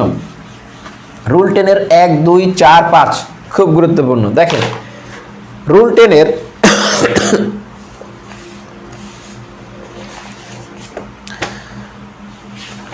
ব্যারাক থাকলে রুল 10-এ চলে যান, অর্ডার 1-এর, হ্যাঁ, রুল 10-এর 1-এ বলছে যে বাদী পরিবর্তন এবং নতুন বাদী সংযোজন করা যায়। তাহলে রুল 10-এর 1 এখানে বলছে বাদী আপনি পরিবর্তন করতে পারেন কোনো মামলায় যে কোনো পর্যায়ে এবং সংযোজনও করতে পারেন। রুল 10-এর 2-এ বলছে নতুন বিবাদী, হ্যাঁ, রুল 10-এর 2 বলছে যে কোনো পর্যায়ে যে কোনো পক্ষের আবেদন বা বিনা আবেদনে কোন পক্ষ যদি মনে করে তাহলে কোনো পক্ষকে স্ট্রাইক আউট করতে পারে অথবা যুক্ত করতে পারে। তাহলে পক্ষকে বাদ দিতে পারে, আবার কি করতে পারে, যুক্ত করতে পারে। তাহলে বাদী, যদি প্রশ্ন আসে বাদীকে পরিবর্তন বা সংযোজন, তাহলে রুল 10-এর 1। যদি পক্ষ শব্দটা ব্যবহার করে পক্ষ, তাহলে রুল 10-এর 2। ক্লিয়ার? বাদী আসলে রুল 10-এর 1, বাদীকে সংযোজন বা পরিবর্তন। আর যদি পক্ষ শব্দটা ব্যবহার করে তাহলে রুল 10-এর 2 প্রয়োগ হবে। ঠিক আছে, রুল 10-এর 4, এটা প্রশ্নটা দিয়েছিলাম আজকে পরীক্ষায়। এখানে যে বিষয়টা বলছে সেটা হচ্ছে যদি বিবাদীকে নতুন বিবাদী যুক্ত করে, নতুন বিবাদী যুক্ত হয়, তাহলে কি হবে, ফলাফল কি হবে? যদি নতুন বিবাদী যুক্ত হয় তাহলে আরজিটাকে সংশোধন করতে হবে। ঠিক আছে, কারণ এই বিবাদের বিষয় তো আরজিতে উল্লেখ নাই, সুতরাং আরজি সংশোধন করতে হবে। ঠিক আছে, রুল 10-5 এটার সাথে আপনাদের যে তামাদি আইন আছে সেই তামাদি আইনের 22 ধারার একটা সম্পর্ক আছে। এখানে বলেছে যে বিবাদীর কখন তার ক্ষেত্রে তামাদি মেয়াদটা গণনা শুরু হবে, বা বিবাদীর বিরুদ্ধে যে আইনগত পদক্ষেপ কখন নেওয়া হয়েছে মর্মে গণ্য হবে নতুন যদি কাউকে বিবাদী করা হয়। বলছে যখন তিনি সমন প্রাপ্ত হবেন। তাহলে সমন প্রাপ্ত হওয়া থেকে বিবাদীর আইনগত পদক্ষেপের জন্য তামাদি মেয়াদ এই থেকে গণনা শুরু হবে। ক্লিয়ার? আশা করি জিনিসটা বুঝেছেন। এর বাইরে একটা জিনিস মনে রাখবেন, সেটা হচ্ছে রুল 12। এখানে যে বিষয়টা বলছে, একটা মামলা যদি একাধিক বাদী বা বিবাদী থাকে তাহলে একজন তাদের পক্ষে মামলা পরিচালনা করতে পারে। মামলা পরিচালনা অর্থাৎ একজন উপস্থিত হলে বা একজন যদি মামলা পরিচালনা করে তাহলে ধরে নিতে হবে তাদের পক্ষে সবাই আছে। ক্লিয়ার? আপনারা দেখেন বিভিন্ন মামলায় একাধিক বাদী বিবাদী থাকে, তাদের মধ্যে একজন শুধুমাত্র হাজির হয়, তিনি মামলা চালিয়ে নেয়, অন্যরা হাজির হয় না। ঠিক আছে? কোনটা অ্যাগেইন কোনটা রুল 10 কত মেনশন করতে হবে, সব অ্যাগেইন করা যাবে না, ক্লাস রিপিট করে দেখবেন। ঠিক আছে? ক্লাস সেভ থাকবে, প্রত্যেকটা ক্লাস সেভ থাকবে, পরে দেখে নিতে হবে যদি সব রিপিট করতে হয়। যদি স্পেসিফিক কিছু থাকে তাহলে বলতে পারেন। আশা করি বুঝেছেন। আচ্ছা, এখন দেখেন এর বাইরে রুল 2টা একটু দেখতে পারেন। রুল 2তে যে বিষয়টা বলেছে যে না দেখলে সমস্যা নাই, এটা না দেখলে সমস্যা নেই, এই রুলগুলোই দেখেন। এরপর যে বিষয়টা নিয়ে কথা বলবো সেটা হচ্ছে মামলা গঠন আপনি কিভাবে করবেন। আর যে লেখার আগে আপনাকে একটা বিষয় মাথায় রাখতে হবে যে আপনার মামলা গঠনটা কিভাবে করবেন। এই মামলা গঠন নিয়ে আমরা একটু কথা বলি। এই মামলার গঠন নিয়ে কথা বলেছে অর্ডার 2। অর্ডার 2তে যে বিষয়টা বলেছে সেটা হচ্ছে আপনাকে এমনভাবে মামলাটা গঠন করতে হবে যাতে মোকদ্দমার বিষয়বস্তু, বিরোধের বিষয়বস্তু চূড়ান্ত সিদ্ধান্তে আসা সম্ভব হয়। তাহলে আপনাকে বিবাদী যদি নতুন কাউকে বিবাদী যুক্ত করা হয় তাহলে আরজি সংশোধন করতে হবে। আরজি সংশোধন, কারণ ওই বিবাদীর বিষয়বস্তু নিয়ে আরজিতে আপনি কিছু বলেন নাই, নতুন যেহেতু তাকে শ্রেণীভুক্ত করছেন, আপনার আরজিটাকেও কি হতে হবে, বাদীর আরজিটাকে সংশোধিত হতে হবে। আচ্ছা, তাহলে দেখি মামলা গঠন। মামলা গঠন আপনি এমনভাবে করতে হবে, অর্ডার 2 বলছে যে মামলা গঠন আপনাকে এমনভাবে করতে হবে একাদেশে যে বিরোধ নিয়ে জানি চূড়ান্ত সিদ্ধান্তে আসা যায়। এখন অনেক সময় হয় যে আপনি মামলার সমস্ত বিরোধকে ইনক্লুড করেন নাই, অর্থাৎ আপনি সমস্ত দাবি কি করছেন, তোলেন নাই। তাহলে কি হবে, যদি কোনো মামলার বিষয়বস্তুর আপনি সম্পূর্ণ দাবি না করেন তাহলে বলতে হবে যে আপনি এই দাবির অর্ডার 2 রুল 2 বলছে যে আপনি কি করছেন, এই দাবি বর্জন করছেন। তাহলে আপনি যদি সব দাবি না তোলেন, আপনি কি করছেন, দাবি বর্জন, এবং পরবর্তীতে এই দাবি নিয়ে আবার মামলা করতে পারবেন না, ওই কনস্ট্রাকটিভ রেট জুডিকেটার মতো আবার মামলা চলবে না। তাহলে আপনি যদি সমস্ত দাবি না তোলেন, আপনার যে দাবি আছে সব যেগুলো তোলা উচিত ছিল বা যেত, আপনি সেই দাবিগুলো যদি না তোলেন, আপনি কি ওই দাবিগুলো আপনি বর্জন করছেন। আপনি পরে এই বিষয়বস্তু নিয়ে, এই দাবি নিয়ে, পরবর্তীতে অন্য দাবি নিয়ে আপনি এই বিষয়ে মামলা করতে পারবেন না। ওকে, এবার যে বিষয়টা নিয়ে কথা বলবো সেটা হচ্ছে আমরা কথা বলবো যে আপনাকে মামলাটা কিভাবে শুরু করতে হবে। তাহলে আরজি লেখার পূর্বে এই আরজির যে ভিত্তিটা এটা কোথায় পেলাম দেখেন। আরজি সম্পর্কে আপনার বলা আছে 2টা জায়গায় যে আরজির মাধ্যমে যে মামলা দায়ের করতে হয়। একটা হচ্ছে অর্ডার 4, অর্ডার 4-এর রুল 1, আর একটা হচ্ছে সেকশন 26। 2 জায়গায় বলা আছে আপনি যদি দেওয়ানি মামলা করতে চান আপনাকে কি মাধ্যমে মামলা করতে হবে, আরজি দাখিলের মাধ্যমে। অন্য যদি কোনো আইনে প্রসিডিউর বলা থাকে সেইভাবে আমরা মামলা করতে পারেন, কিন্তু আরজি দাখিলের মাধ্যমে আপনাকে কি করতে হবে, মামলাটা শুরু করতে হবে। তাহলে আরজি আসার আগে আমাদের এই যে বিষয়গুলো দেখলাম সেই বিষয়গুলো দেখতে হবে। এখন আমরা যেহেতু আরজির কথায় আসছি, এখন আমরা আরজি নিয়ে কথা বলবো। এতক্ষণ যে ক্লাসগুলো পড়িয়েছি বা এতক্ষণ যে বিষয়গুলো খুব সংক্ষেপে ইম্পর্টেন্ট বিষয়গুলো টাচ করেছি, এই বিষয়গুলো নিয়ে আপনাদের কোনো কোশ্চেন আছে কিনা, বুঝতে পারছেন কিনা, কেমন লাগলো জানিয়ে ফেলেন।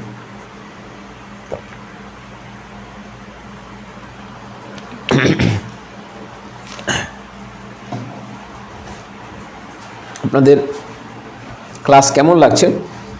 এখনো 80 জনের মতো, 80 জন প্লাস ক্লাসে যুক্ত আছেন। আপনারা যারা ক্লাস করতেছেন তাদের কাছে বলবো ক্লাসটা শেয়ার দেবেন, যেহেতু একটা উন্মুক্ত ক্লাস, এবং শেয়ার দিয়ে দয়া করে ডান লিখবেন যারা শেয়ার দিবেন তাদের আমাদের যে স্পেশাল সাজেশনটা দেওয়ানি কার্যবিধির এটা পেয়ে যাবেন। আচ্ছা, আর একজন নোট জিতবেন। আর যে বিষয়টা বলবো সেটা হচ্ছে আপনাদের তাহলে জানিয়ে ফেলেন আপনাদের কেমন লাগলো, আপনাদের যে সকল বন্ধু আছে তাদেরকে মেনশন দিতে পারেন। আর যারা আমাদের লাস্ট হোপ প্যাকেজে, প্রিলি লাস্ট হোপ এই প্যাকেজে 12টা model test, note, review class এবং হচ্ছে কুইজ টেস্ট সব কিছু থাকবে। 1200 নম্বরের model test, note, review class সব কিছু এই প্যাকেজে পাইতে চাইলে উপরের নাম্বারে অথবা এই যে জুরিস্ট একাডেমির আইডি অথবা আমাদের যে পেজ আছে সেখানে যোগাযোগ করেন। একদম লাস্ট মুহূর্তে খুবই ইম্পর্টেন্ট প্রিপারেশন নিতে চাইলে এটা যোগাযোগ করতে পারেন। ওকে, এখন আমরা যে বিষয়টা নিয়ে কথা বলবো সেটা হচ্ছে আরজি রিলেটেড বিষয় নিয়ে কথা বলবো।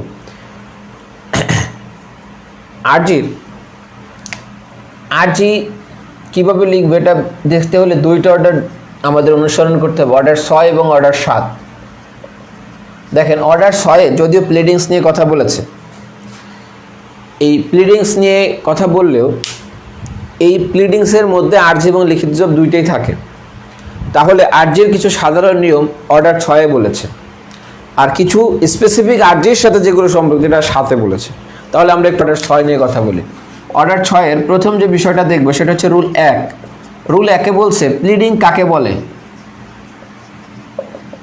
প্লিডিং কাকে বলে রুল 1-এ বলছে, এটা কোশ্চেনে ছিল আজকে। প্লিডিং বলতে আরজি বা জবাব বলছে এবং শব্দটা ব্যবহার করে নাই, আরজি বা জবাব। তাহলে আপনার কি করতে হবে যে আরজি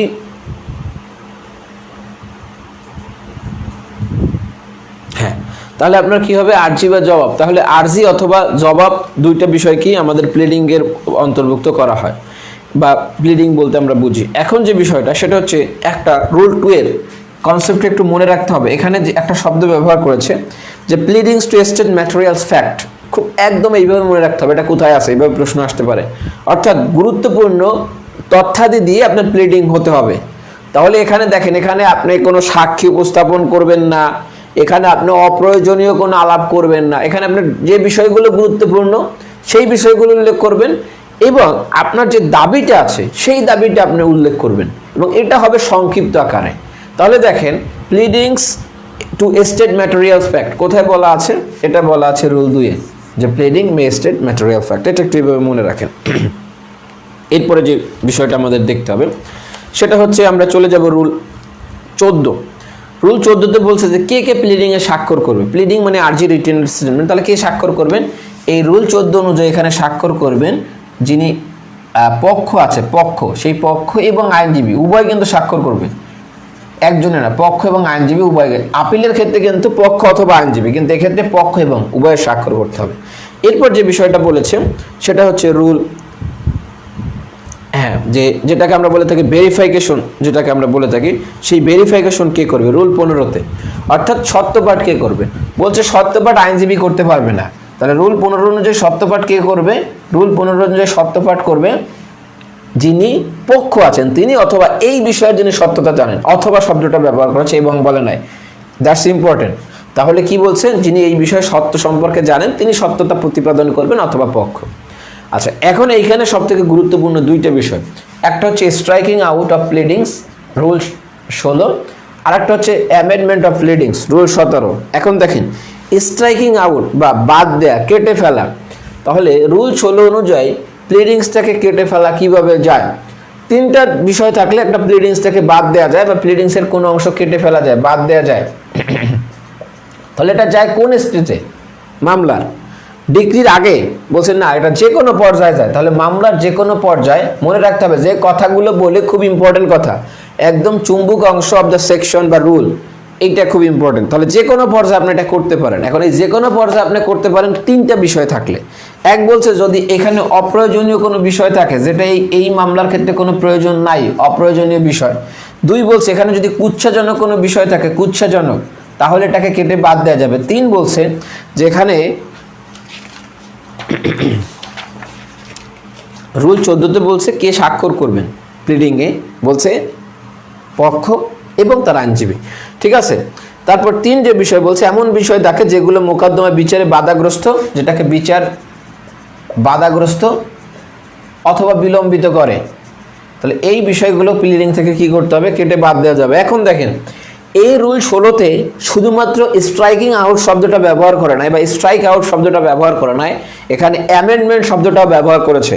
তাহলে যদি প্রশ্ন আসে যে কোন বিধান অনুযায়ী অ্যামেন্ডমেন্ট করা যায়, রুল 17 কথা উল্লেখ নাই, তাহলে উত্তর হবে রুল 16। ঠিক আছে, তাহলে এখানে শুধু স্ট্রাইক আউটের শব্দটাই ব্যবহার করে নাই, এখানে কিন্তু অ্যামেন্ডমেন্ট শব্দটাও ব্যবহার করেছে। সুতরাং এই জন্য বললাম যদি প্রশ্ন আসে কিন্তু রুল 17 কথা উল্লেখ নাই, তাহলে রুল 16 কারেক্ট অ্যান্সার।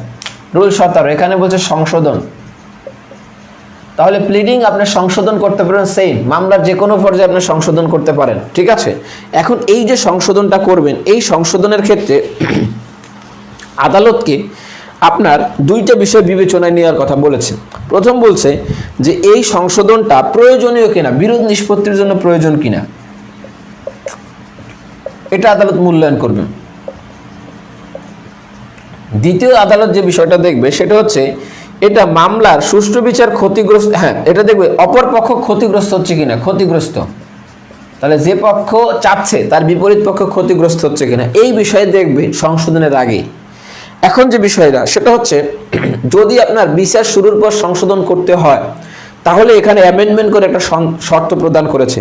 বলছে যদি বিচার শুরু হয়ে যায়, এই বিচার শুরুর পর যদি সংশোধন করতে চান, অর্থাৎ বিচার্য বিষয় গঠন হওয়ার পর যদি সংশোধন করতে চান, তাহলে আপনাকে কি করতে হবে, আপনাকে আদালতকে স্যাটিসফাইড করতে হবে যে আমি এর আগেই যথাযথ চেষ্টা করেছি, যথাযথ নিষ্ঠা আমার ছিল, আমি সংশোধন করতে পারি নাই, এখন আমি চাচ্ছি। তাহলে বিচারের পরে আপনাকে যদি সংশোধন করতে চায় তাহলে এই বিষয়টা করতে হবে। 16 আর 17 এত বেশি বোঝার প্রয়োজন নাই, প্রিলিতে যেটা বলছে এটা মনে রাখেন। তারপরে বলি যে এখন সময় তো 19-20 দিন, বেশি বুঝতে গেলে সমস্যা। ঠিক আছে, আবার কম বুঝলে সমস্যা, যেটা বলি ওইটা বুঝলেই হবে। তারপরে বলে 16তে আমরা প্রচলিত যদি কোনো জিনিস বাদ দিতে চাই শুধুমাত্র তখন 16তে আবেদন করি, আর যদি সংশোধন বলতে বাদ শুধু বোঝায় না, পরিবর্তন, সংযোজন, বিয়োজন সব বিষয় বোঝায়। যদি সংযোজন, বিয়োজন, পরিবর্তন করতে চাই তাহলে রুল 16তে আবেদন করি। ঠিক আছে, এটুকু বোঝেন। এখন আমরা যে বিষয়টা নিয়ে কথা বলবো সেটা হচ্ছে এই যে সংশোধন, এই সংশোধনের জন্য আদালত কতদিন সময় দিবে। ঠিক আছে, তাহলে কর্তন করবে কে, এটা বুঝেন না, আদালত কর্তন করবে। কর্তন কি আমার আপনার ক্ষমতা আছে নাকি? এইসব কোশ্চেন করেন না, এগুলো দেখে নেবেন। ঠিক আছে, তাহলে দেখেন এটা এগুলো মানে যেগুলো অপ্রয়োজনীয় কোশ্চেন, খুব সহজ বিষয়, এগুলো করার দরকার নেই, এগুলো একটু দেখে নেবেন, কারণ হচ্ছে ফ্লোটা নষ্ট হয়ে যায়। বোঝা গেল? আচ্ছা, তাহলে দেখেন যদি খুব ইম্পর্টেন্ট কোশ্চেন থাকে, যেগুলো ভালো কোশ্চেন, এইগুলো করতে পারেন। তাহলে বিচারের পর, শুরুর পর যদি করতে চাই তাহলে কীভাবে, এটা বললাম। এখন দেখেন এটা টাইম ফ্রেম, রুল 18তে একটা টাইম ফ্রেম নিয়ে কথা বলছে। রুল 18তে বলছে দুইটা টাইম হতে পারে, একটা হচ্ছে আদালত কোনো নির্ধারিত সময় দিতে পারে, আদালত নির্ধারণ করে দিতে পারে যে এই সময়ের মধ্যে আপনি আবেদনটা করেন, মানে সংশোধনটা করে আনেন, হতে পারে। আরেকটা হতে পারে যদি এই রকমের কোনো সময় না দেয় তাহলে 14 দিন সময় পাবেন আপনি সংশোধন করার জন্য। যদি এই 14 দিনের মধ্যে সময় সংশোধন না করেন এবং আদালত যদি সময় না বাড়ায়, আপনি পরবর্তীতে এই বিষয়ে সংশোধনের সুযোগ পাবেন না। তাহলে এই টাইম ফ্রেমের মধ্যে আপনাকে সংশোধন করে আসতে হবে, দ্যাটস ইম্পর্টেন্ট। এরপর আমরা যে বিষয়টা নিয়ে কথা বলবো সেটা হচ্ছে অর্ডার 7-এ চলে যাব। ঠিক আছে, তাহলে অর্ডার 6 দেখা শেষ, আমরা চলে যাব অর্ডার 7-এ। অর্ডার 7-এর রুল 1-এ বলেছে পার্টিকুলার্স অফ আরজি, অর্থাৎ প্লেইন্টিয়ার কী কী পার্টিকুলার্স আছে। তাহলে অর্ডার 7-এর রুল 1-এ বলছে 9টা পার্টিকুলার্সের, বলছে 9টি বিষয়বস্তু। অর্থাৎ আপনি যদি একটা মামলা করতে চান, একটা আরজি লিখতে চান, এই 9টা বিষয়বস্তু আপনাকে ইনক্লুড করতে হবে। ওকে, দ্বিতীয় যে বিষয়টা বলছে রুল 2, এখানে যে বিষয়গুলো বলছে এগুলো একটু দেখে নিতে পারেন, না দেখলে সমস্যা নাই। রুল 2-এ যে বিষয়টা বলেছে সহজ বিষয়। রুল 2-এ যে বিষয়টা বলছে সেটা হচ্ছে আপনি যদি টাকার আদায়ের কোনো মামলা করতে চান তাহলে আপনার টাকার যথাযথ পরিমাণটা উল্লেখ করতে হবে, টাকার যথাযথ পরিমাণ।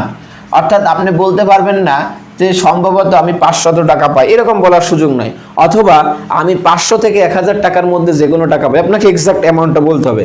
তবে একটা বিষয়, যদি মিন প্রফিট যদি থাকে অথবা অমীমাংসিত হিসাব যদি থাকে, মিন প্রফিট, তাহলে যদি মিন প্রফিট থাকে বা যেটাকে আমরা বলে থাকি যে অন্তর্বর্তীকালীন মুনাফা, এই অন্তর্বর্তীকালীন মুনাফার ক্ষেত্রে আপনি আনুমানিক টাকা বলতে পারেন। তাহলে অন্তর্বর্তীকালীন মুনাফার ক্ষেত্রে আনুমানিক টাকা বলা যাবে, কিন্তু অন্য ক্ষেত্রে আপনাকে কি করতে হবে, এক্সাক্ট ফিগারটা আপনাকে উল্লেখ করতে হবে। ঠিক আছে, এরপর যে বিষয়টা সেটা হচ্ছে রুল 3, 4, 5, 6 প্রয়োজন নাই, রুল 14 সেটা হচ্ছে বাদী যে সকল দলিলের উপর নির্ভর করে বাদীর আর্জি, সেই সকল দলিল আপনাকে আদালতে সাবমিট করতে হবে। রুল 15-তে বলেছে যে সকল দলিল আপনার দখলে নাই সে সকল দলিল আপনি যদি সাবমিট করতে সামর্থ্যবান না হন তাহলে এটা কার দখলে আছে এই বিষয়টা আপনাকে উল্লেখ করতে হবে, অর্থাৎ দলিল সংক্রান্ত এগুলো যদি আপনি উল্লেখ না করেন তাহলে কিন্তু স্বাক্ষর ক্ষেত্রে গিয়ে এগুলো আপনি ব্যবহার করতে পারবেন না আদালতের অনুমতি ছাড়া। যেটা জায়গাটা ইম্পর্টেন্ট সেটা হচ্ছে রুল 10। রুল 10-এ বলছে আর্জি ফেরত নিয়ে কথা বলছে, আর্জি ফেরত। তাহলে একটা মামলার যখন আপনি আর্জি লিখলেন, আর্জি আদালতে দিলেন, সেরেস্তাদার অ্যাকসেপ্ট করলো, এরপরে আর্জিটা কখন ফেরত দিবে বলছে আর্জিটা যদি দেখে আদালত যে ওই আদালতের এখতিয়ার নাই, যদি আদালতের এখতিয়ার না থাকে তাহলে এই আর্জিটাকে আদালত ফেরত দিয়ে এই ফেরতের কারণ একটা আদেশ হিসেবে দিয়ে আপনাকে আর্জিটাকে ফেরত দিবে। এই যে আর্জিটাকে ফেরত দিল এটার বিরুদ্ধে আপনার প্রতিকার কি? আপনি তো বলতেছেন যে এই আদালতের এখতিয়ার আছে, কিন্তু আদালত দেখতেছেন কি নাই, আদালতের এখতিয়ার নাই। তাহলে এর বিরুদ্ধে প্রতিকার হচ্ছে আপনি এর বিরুদ্ধে আপিল করতে পারবেন, এটা একটা অ্যাপিলেবল অর্ডার, অথবা এর বিরুদ্ধে আপনি নতুন আর্জি দাখিল করতে পারবেন, নতুন আর্জি দাখিল করতে পারবেন, অথবা আপনি আপিল করতে পারবেন। এরপরে যে ইম্পর্টেন্ট জায়গাটা সেটা হচ্ছে রুল 11। এখানে বলছে রিজেকশন অফ প্লেন্ট। আচ্ছা, আপনারা কমেন্ট করেন রিজেকশন অফ প্লেন্ট কি, ডিক্রি নাকি আদেশ? কমেন্টে জানান।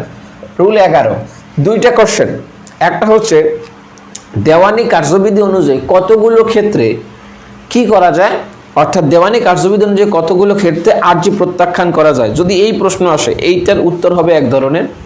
যদি এই প্রশ্ন আসে যে রুল 11 অনুযায়ী কয়টি ক্ষেত্রে আর্জি প্রত্যাখ্যান করা যায় তাহলে হবে এক অন্য ধরনের। যদি প্রশ্ন আসে অর্ডার 7 রুল 11 অনুযায়ী কয়টি ক্ষেত্রে আর্জি প্রত্যাখ্যান করা যায় উত্তর হবে 4টি। যদি প্রশ্ন আসে যে দেওয়ানি কার্যবিধি অনুযায়ী কয়টি ক্ষেত্রে আর্জি প্রত্যাখ্যান করা যায় উত্তর হবে 6টি। ক্লিয়ার? এখন দেখেন রুল 11 অনুযায়ী কয়টা। প্রথম বলছে যদি মামলার কারণ না থাকে, যদি কোনো মামলার কারণ না থাকে তাহলে কি করা যাবে, আর্জি প্রত্যাখ্যান করা যাবে। দ্বিতীয় যে বিষয়টা বলেছে সেটা হচ্ছে দাবিকৃত প্রতিকারের মূল্য যদি কম হয় আর্জি প্রত্যাখ্যান করা যাবে। তৃতীয় বলছে আর্জি কম মূল্যের স্ট্যাম্প, অর্থাৎ যে স্ট্যাম্পটা দিয়েছেন সেটার মূল্য যদি কম হয় আর্জি প্রত্যাখ্যান করা যাবে। চতুর্থ বলছে মামলাটা যদি বাড়িতে হয়, তামাদিতে বাড়িতে হতে পারে, অন্য কোনো আইনে বাড়িতে হতে পারে, তাহলে আর্জি প্রত্যাখ্যান করা যাবে। এই যে 4টা ক্ষেত্র, এই 4টা ক্ষেত্রতে বলেছে এই 4টা ক্ষেত্রে মামলা কি করতে পারে, আর্জি প্রত্যাখ্যান হতে পারে। আচ্ছা, এছাড়াও আরও 2টা ক্ষেত্র আছে। একটা হচ্ছে সেকশন 151 একটা ক্ষেত্র আছে, অর্থাৎ ধারা 151 অনুযায়ী আদালত তার সহজাত ক্ষমতা প্রয়োগ করে কি করতে পারে, আর্জি প্রত্যাখ্যান করতে পারে। আরেকটা হচ্ছে অর্ডার 7 রুল 9 1 বিধান যদি না মানা হয়, অর্থাৎ যতজন বিবাদী আছে ততজনের প্রতি আপনার সমন জারির যে সকল উপাদানগুলো আছে এবং আর্জির কপি যদি আপনি না দেন, ফি যদি না দেন, তাহলে আপনার আর্জিটাকে প্রত্যাখ্যান করা যেতে পারে। এখন যে বিষয়টা সেটা হচ্ছে 2টা ক্ষেত্রে আপনাকে সময় দিবে না। এক, যদি মামলার কারণ না থাকে তাহলে আপনাকে আর্জির আর কোনো সময় দেবে না, সরাসরি প্রত্যাখ্যান করে দেবে, মামলার কারণ নেই। দ্বিতীয়, যদি দেখা যায় যে আপনার মামলা বাড়িত তাহলে আপনাকে কি করবে না, কোনো সময় দেবে না, সরাসরি আর্জি প্রত্যাখ্যান করে দেবে। এই 2টা ক্ষেত্র ছাড়া বাকি সকল ক্ষেত্রে আপনাকে 21 দিনের একটা সময় দিবে। এই 21 দিনের মধ্যে যদি আপনার যথাযথ ব্যবস্থা গ্রহণ করতে পারেন আপনার আর্জিটাকে খারিজ করবে না বা প্রত্যাখ্যান করবে না। যদি আপনি ব্যবস্থা গ্রহণ না করতে পারেন তাহলে আপনাকে আর্জিটাকে কি করবে, খারিজ করবে। তাহলে আপনাদেরকে প্রশ্ন করেছিলাম যে আর্জি খারিজ কি বা আর্জি প্রত্যাখ্যান কি। আর্জি প্রত্যাখ্যান একটা ডিক্রি, এর বিরুদ্ধে আপিল করা যাবে। তাহলে রুল 11 বিরুদ্ধে প্রতিকার কি, আপনি আপিল করতে পারবেন। তাহলে আমরা জানি যে ডিক্রির বিরুদ্ধে আপিল করা যায়, কিন্তু ডিক্রির বিরুদ্ধে নতুন মামলা করা যায় না। তাহলে ডিক্রির বিরুদ্ধে নতুন মামলাও করা যাবে এই ডিক্রির বিরুদ্ধে, অর্থাৎ আর্জি প্রত্যাখ্যানের বিরুদ্ধে। রুল 13-তে বলেছে যদি কোনো আর্জি যদি প্রত্যাখ্যান হয় তাহলে কি করবে, আর্জি প্রত্যাখ্যান হলে আপনি নতুন মামলাও করতে পারবেন। ওকে, আচ্ছা, বলবো যারা হচ্ছে আমাদের এই প্যাকেজে অর্থাৎ লাস্ট হোপ প্যাকেজে যুক্ত হতে চান উপরের নাম্বারে যোগাযোগ করবেন, অথবা আমাদের এই যে জুরিস্ট একাডেমির আইডি অথবা জুরিস্ট একাডেমির যে ফেসবুক পেজ আছে সেখানে যোগাযোগ করলে হবে। আর আপনারা যদি প্রথম যে মডেল টেস্ট হচ্ছে এটা যারা দিতে চাবেন তারা কমেন্টে মেনশন দিবেন, যারা শেয়ার দিবেন শেয়ার দিয়ে ডান লিখবেন, স্পেশাল সাজেশন পাবেন সিপিসি। ওকে, তাহলে আমরা আর্জির বিষয়টা দেখলাম। এখন আর্জি যদি প্রত্যাখ্যান না হয়, ফেরত না দেয়, আর্জিতে যদি অ্যাকসেপ্ট হয় তাহলে আর্জিতে একটা নাম্বার পড়বে, নাম্বার পড়ার পর আর্জিটা কী হবে, আপনার এই যে অপর পক্ষকে এই মামলা সম্পর্কে অবগত করতে হবে। ঠিক আছে, তাহলে আর্জি পর্যায় পর্যন্ত আমরা দেখলাম। এবার যে বিষয়টা দেখব সেটা হচ্ছে বিচারিক পর্যায় এবং সমন নিয়ে আমরা কথা বলবো, অর্থাৎ সমন জারি নিয়ে কথা বলবো। ঠিক আছে, এখন দেখেন সমন নিয়ে আমাদের যে দেওয়ানি কার্যবিধি আছে সেই দেওয়ানি কার্যবিধির দুইটা জায়গায় কথা বলেছে, একটা হচ্ছে সেকশন 27-32, আর একটা হচ্ছে সমন নিয়ে কথা বলছে অর্ডার 5। অর্ডার 5-এর রুল 1-এ বলছে যে আপনাকে সমন পাঠাতে হবে 5 কার্য দিবসের মধ্যে। তাহলে সমন অর্থাৎ সমন পাঠানোর জন্য যেদিন মামলা করা হয়েছে সেদিন থেকে 4 কার্য দিবসের মধ্যে আপনাকে ব্যবস্থা গ্রহণ করতে হবে। এরপরে যে বিষয়টা সেটা হচ্ছে রুল 9। রুল 9 অনুযায়ী আপনি কুরিয়ারের মাধ্যমে সমন পাঠাতে পারেন, অথবা আদালতের যিনি অফিসার আছে তিনিও সমন জারি করতে পারেন। তাহলে অফিসার অথবা কুরিয়ারের মাধ্যমে আপনি যদি সমন পাঠাতে হয়, এই সমন পাঠানোর জন্য আপনার সময় পাবেন 30 দিন। এই অফিসার যদি এই 30 দিনের মধ্যে সমন পাঠাতে ব্যর্থ হয় তাহলে কি হবে, এই অফিসারের এটা অবহেলা বা অসদাচরণ হিসেবে গণ্য হবে। আর যদি কুরিয়ার 30 দিনের মধ্যে সমন পাঠাতে ব্যর্থ হয় তাহলে কুরিয়ারের বিরুদ্ধে কি করবেন, এই কুরিয়ারের সমন পাঠানোর লিস্ট থেকে এই কুরিয়ারের নাম বাদ যাবে, লিস্ট থেকে এই কুরিয়ারের নাম বাদ দিয়ে দেবেন, ঠিক আছে, বাদ যাবে। আচ্ছা, এখন সমন দিতে হবে কাকে? সমন দিতে দেওয়ার চেষ্টা করতে হবে যিনি বিবাদী আছেন, সেই বিবাদীকে সমন দিতে হবে। সমনে আদালতের জজের স্বাক্ষর থাকবে বা প্রিসাইডিং অফিসারের স্বাক্ষর থাকবে, আদালতের সিল থাকবে। এখন যে বিষয়টা সেটা হচ্ছে যদি তাকে না পাওয়া যায় তাহলে কি করা হবে, সমন তার যেখানে তিনি বসবাস করেন সেখানে সমন জারি করা যাবে, তিনি যেখানে ব্যবসা পরিচালনা করে সেখানে সমন দেওয়া যাবে, তার যারা পরিবারের সদস্য আছে তাদেরকে সমন দেওয়া যাবে। মজার যে বিষয়টা, কোনো ব্যক্তি যদি সমন নিজে অ্যাকসেপ্ট করতে রাজি না হয় তাহলে তার বিরুদ্ধে সমন জারি করার বিষয় বলছে রুল 17। এখন রুল 17-তে যে বিষয়টা বলছে সেটা হচ্ছে লটকিয়ে সমন জারি। তাহলে লটকিয়ে সমন জারি কখন করবেন, যদি কোনো ব্যক্তি তার সামনে আপনি সমন জারি করতে গিয়েছেন কিন্তু তিনি সমন নিতে রাজি হয় নাই, ঠিক আছে, তাহলে যদি লটকিয়ে সমন জারি, যদি কোনো ব্যক্তি তার সামনে আপনার সমন দিতে গিয়েছেন কিন্তু তিনি সমন গ্রহণ করেন নাই, অস্বীকার করেন, তাহলে কি করবেন, ওই বিবাদীর কোনো গৃহে অথবা কোনো প্রকাশ্য স্থানে সমন জারি করে চলে আসতে হবে। আর একটা সমন জারি আছে যেটাকে বলা হয় বিকল্প পন্থায় সমন জারি। বিকল্প পন্থায় সমন জারি, এই বিকল্প পন্থায় সমন জারিকে বলা হয় সাবস্টিটিউশন সার্ভিস অফ সমন। সাবস্টিটিউশন, যদি প্রশ্ন আসে সাবস্টিটিউশন সার্ভিস অফ সমন কোথায় আছে, রুল 20। সাবস্টিটিউশন সার্ভিস কখন করবেন, যখন যে ব্যক্তির উপর সমন দিতে গেছেন সেই ব্যক্তি যদি সমন না নেওয়ার জন্য পালাতক থাকে, তাহলে এই ব্যক্তির গৃহে অথবা আদালতের প্রকাশ্য স্থানে, অথবা একটা শব্দ ব্যবহার করেছে যে একটি স্থানীয় পত্রিকায় সার্কুলার দিয়ে। তাহলে কয়টা পত্রিকা, একটা। কি পত্রিকা, জাতীয় না, স্থানীয় পত্রিকা। একটা স্থানীয় পত্রিকায় সার্কুলার দিয়ে আপনি কি করতে পারবেন, সমন জারি করতে পারবেন। ওকে, এরপর যে বিষয়টা সেটা হচ্ছে সমন ইমেইল এবং ফ্যাক্সের মাধ্যমে সমন প্রেরণ করা যায়। যিনি বাদী আছেন তিনি চাইলে নিজ দায়িত্বে গিয়ে সমন জারি করে আসতে পারবেন। পায়ে হেঁটে যে সমন জারি করা হয় তাকে বলা হয় পদাতিক সমন জারি। এগুলো একটু কিছু ইনফরমেশন মনে রাখেন। একটা বিষয় মনে রাখবেন, যদি কোনো ব্যক্তি জেলে থাকে তাহলে তার ক্ষেত্রে সমন জারিটা কীভাবে হবে, যে ব্যক্তি জেল হেফাজতে আছেন এই ব্যক্তির যিনি জেলের ভারপ্রাপ্ত কর্মকর্তা আছেন, অর্থাৎ জেলের সুপারিনটেনডেন্ট আছেন বা ভারপ্রাপ্ত কর্মকর্তা আছেন, তার কাছে সমন দিয়ে আসলে ওই ব্যক্তি সমন পেয়েছেন মর্মে গণ্য হবে, ঠিক আছে। তাহলে এই মোটামুটি সমন জারি থেকে এই বিষয়গুলো ইম্পর্টেন্ট, এই বিষয়গুলো দেখলে চলবে। এরপর আমরা যে বিষয়টা নিয়ে কথা বলবো সেটা হচ্ছে সমন যখন জারি হয়ে যায় এরপর বিবাদীর কাজ কি। দেখেন, সমন জারি হয়ে গেলে অর্থাৎ সমন জারিটাকে বলা হয় ন্যাচারাল জাস্টিসের কনসেপ্ট। ন্যাচারাল জাস্টিসের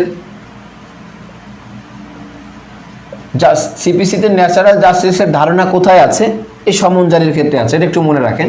তাহলে এই সমন যদি জারি হয়ে যায় দ্যাট মিনস হচ্ছে বিবাদী অবগত হয়ে গেল। বিবাদী যদি অবগত হয় তাহলে কি হবে, বিবাদীকে হাজির হতে হবে, তাকে ফেস করতে হবে মামলাটা। এই বিবাদের বিষয় নিয়ে বলছে রুল অর্ডার 8-এ। অর্ডার 8-এর রুল 1 এইখানে বলছে বিবাদীকে লিখিত জবাব দিতে হবে। লিখিত জবাব দেওয়ার জন্য বিবাদী প্রথম সময় পাবে 30 কার্য দিবস। এইটার মধ্যে যদি ব্যর্থ হয় তাহলে তিনি পাবেন আরও 30 দিন, অর্থাৎ মোট 60 কার্য দিবসের মধ্যে তার লিখিত জবাব দিতে হবে। এখন এই 60 কার্য দিবসের মধ্যে লিখিত জবাব দেওয়া বাধ্যতামূলক নাকি অপশনাল, এটা বাধ্যতামূলক।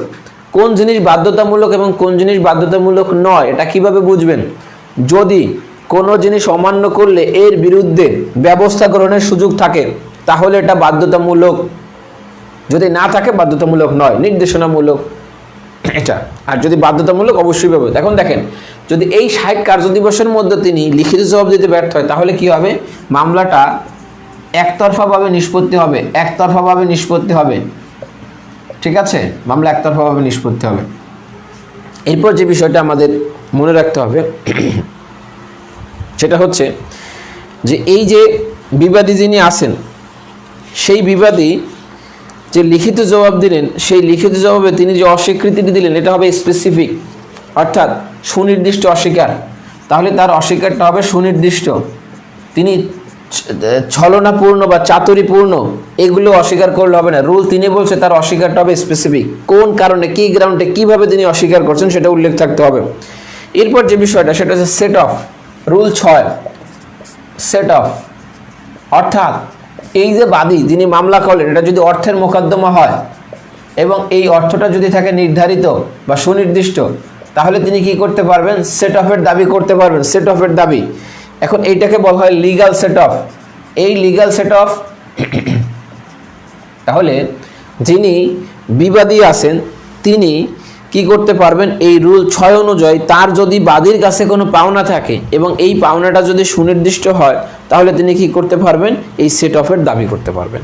ওকে, আচ্ছা, এখন এটাকে বলা হয় লিগ্যাল সেট অফ। আর একটা সেট অফ আছে যেটাকে আমরা বলে থাকি ইকুইটেবল সেট অফ। তাহলে আমাদের যে দেওয়ানি কার্যবিধি আছে, সেই দেওয়ানি কার্যবিধির অর্ডার 20-এর রুল 19-3 এখানে ইকুইটেবল সেট অফ নিয়ে কথা বলছে। তাহলে যদি প্রশ্ন আসে লিগ্যাল সেট অফ কোথায় আছে, যদি প্রশ্ন আসে ইকুইটেবল সেট অফ কোথায় আছে, এই বিষয়টা উল্লেখ করতে হবে, ঠিক আছে? এখন যে বিষয়টা নিয়ে কথা বলবো সেটা হচ্ছে আদালত আপনি একবার লিখিত জবাব দেওয়ার পরেও আপনাকে আরও লিখিত জবাব দিতে বলতে পারে। তাহলে যদি আপনি একবার লিখিত জবাব দেওয়ার পরেও আপনাকে আবারও লিখিত জবাব দিতে বলে, সেটা বলে রুল 9। এটাকে বলা হয় সাবসিকুয়েন্ট রিটেন স্টেটমেন্ট, ঠিক আছে? দেখেন, আপনাদের কাছে যদি বেয়ার অ্যাক্ট বা মূল আইন থাকে তাহলে চলে যান, এটাও ইম্পর্টেন্ট আপনাদের এবারের পরীক্ষার জন্য।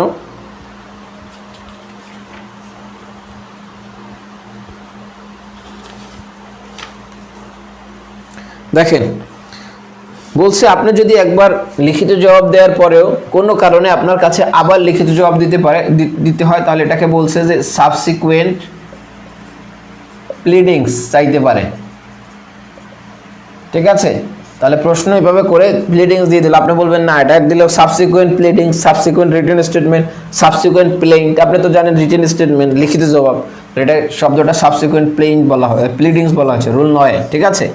যদি আপনার সাবসিকুয়েন্ট প্লিডিংস চাওয়া হয়, আপনি যদি না দিতে ব্যর্থ হন তাহলে আপনার বিরুদ্ধে রায় প্রদান করা যাবে রুল 10-এ। এই রায়ের বিরুদ্ধে আপনার প্রতিকার কি? এই রায়ের বিরুদ্ধে আপনার প্রতিকার, এটার বিরুদ্ধে আপনি আপিল করতে পারবেন, এটা অ্যাপিলেবল অর্ডার, ঠিক আছে? তাহলে রুল 8 আমরা দেখার চেষ্টা করলাম। এখন যে বিষয়টা, যখন আপনি আদালতে হাজির হলেন লিখিত জবাব নিয়ে, তখন আদালতের জন্য একটা বাধ্যবাধকতামূলক কার্য আছে, এই কাজটা আদালতের করতেই হবে। অর্থাৎ আপনার মামলাটা আদালত মেডিয়েশনে পাঠাবে, মেডিয়েশন বা মধ্যস্থতায় পাঠাবে। তাহলে এখন কথা বলবো মেডিয়েশন নিয়ে বা মধ্যস্থতা নিয়ে, ঠিক আছে?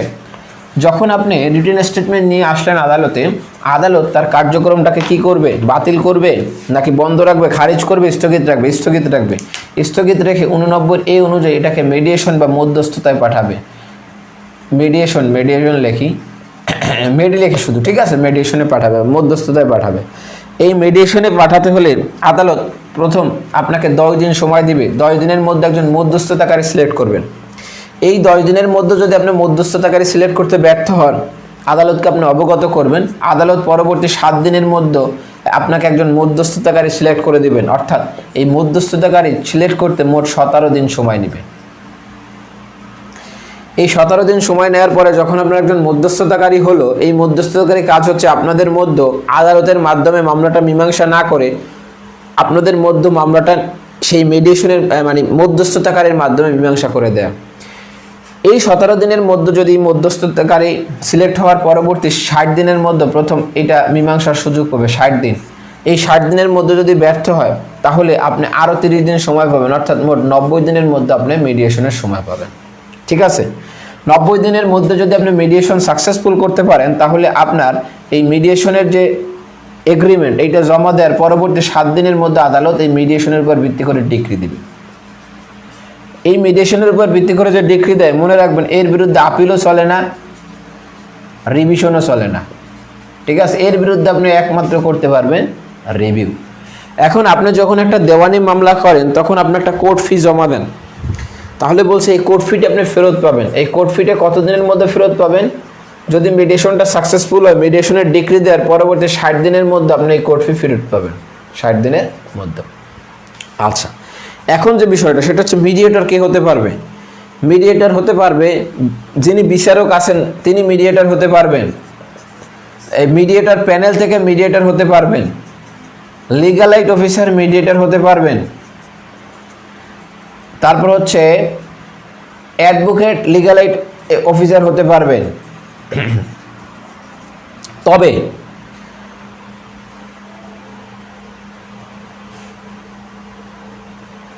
আচ্ছা, তবে যদি কেউ সরকারি যেটাকে আমরা বলা হয় লাভজনক পদে কোনো থাকে, প্রজাতন্ত্রের লাভজনক পদে থাকে, সেই প্রজাতন্ত্রের লাভজনক পদে যদি থাকে তিনি মিডিয়েটর হবে না, তিনি মিডিয়েটর হতে পারবে না। ওকে, আচ্ছা, এখন আমরা যে বিষয়টা নিয়ে কথা বলবো সেটা হলো এই বিচারক যদি মিডিয়েটর হয় তাহলে কি হবে? বিচারক যদি মিডিয়েটর হয় ওই বিচারক ওই মামলা আর শ্রবণ করতে পারবে না। তাহলে যদি কখনো আমরা জানি যে বিচারকও মিডিয়েটর হতে পারে, যদি বিচারক মিডিয়েটর হয় তাহলে ওই মামলা যদি ব্যর্থ হয় মিডিয়েশন, তাহলে ওই বিচারক এটা শ্রবণ করতে পারবেন না, তিনি অন্য বিচারকের কাছে এটাকে ট্রান্সফার করে দিতে পারবেন।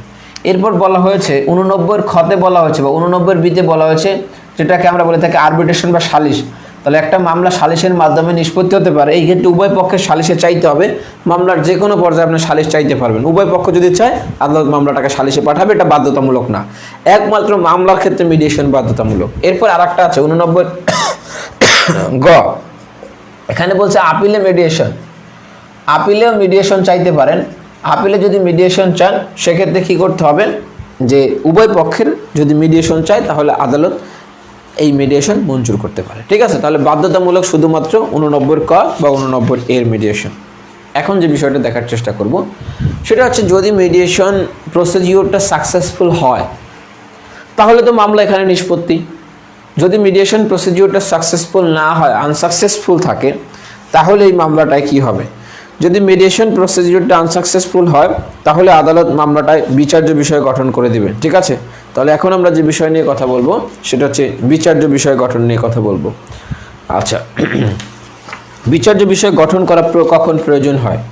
বিচার্য বিষয় গঠন করা প্রয়োজন হয় যখন এক পক্ষ, রুল 1 বলছে, অর্ডার 14 বিচার্য বিষয় গঠন, তাহলে মিডিয়েশন সাকসেসফুল না হলে আমরা কি করব? বিচার্য বিষয় গঠন করব।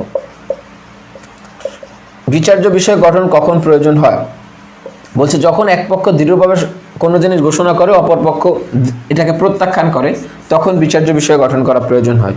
বিচার্য বিষয় দুইটা বিষয়ের উপর গঠন করা প্রয়োজন, একটা হচ্ছে আইনগত আর একটা হচ্ছে ঘটনাগত। অর্থাৎ যদি আইনগত প্রশ্ন জড়িত থাকে সেটার উপরে বিচার্য বিষয় গঠন করা যাবে, আবার ঘটনাগত বিষয়ের উপর বিচার্য বিষয় গঠন করা যাবে। তবে আইনগত এবং ঘটনাগত কোনটা আগে করবেন? আইনগত বিচার্য বিষয় গঠন আগে করতে হবে। এরপর যে বিষয়টা সেটা হচ্ছে তাহলে বিচার্য বিষয় দুই ধরনের। তাহলে যদি প্রশ্ন আসে বিচার্য বিষয় কয় প্রকার? 2 প্রকার, আইনগত বিচার্য বিষয়, ঘটনাগত বিচার্য বিষয়। এরপর যে বিষয় সেটা হচ্ছে কোন বিষয়ের উপর নির্ভর করে বিচার্য বিষয় করা হয়। রুল 3, রুল 3-এ 3টা বিষয় বলছে, 3টি বিষয়, এই 3টি বিষয়ের উপর নির্ভর করে বিচার্য বিষয় গঠন হয়। এক বলছে শপথের মাধ্যমে পক্ষদের যে অভিযোগ থাকে এটার মাধ্যমে বিচার্য বিষয় গঠন হয়। দ্বিতীয় বলছে আর্জি বা জবাবে যে প্রশ্নমালা এবং এর পরের যে উত্তরমালা সেটার উপর ডিপেন্ড করে বিচার্য বিষয় গঠন হতে পারে।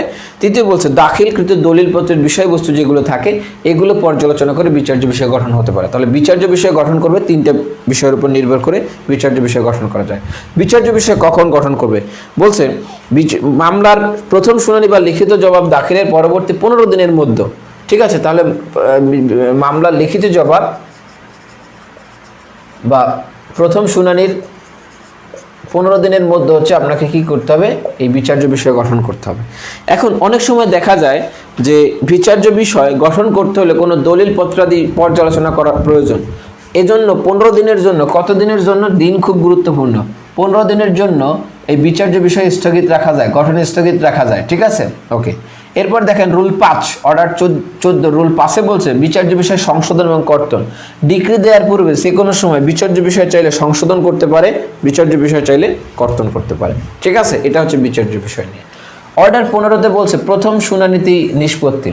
তাহলে বিচার্য বিষয় গঠন না করেই আদালত চাইলে প্রথম শুনানিতে মামলার নিষ্পত্তি করতে পারে, 4টা ক্ষেত্রে মামলার নিষ্পত্তি করতে পারে এই রকমের। রুল 1-এ বলছে যদি পক্ষদের মধ্যে কোনো বিচার্য বিষয় না থাকে প্রথম শুনানিতে নিষ্পত্তি। দ্বিতীয় বলছে অনেকজন বিবাদী আছে, একজনের মধ্যে কোনো বিচার্য বিষয় নাই, তাহলে ওনার পক্ষে রায় প্রদান করার মাধ্যমে প্রথম শুনানিতে নিষ্পত্তি করা যায়। যদি দেখা যায় যে এমন ক্ষেত্র যেখানে বিচার্য বিষয় গঠন করলে সিদ্ধান্ত চলে আসে বা বিচার্য বিষয় এনাফ, তাহলে বিচার্য বিষয় গঠনের মাধ্যমে নিষ্পত্তি করা যায়।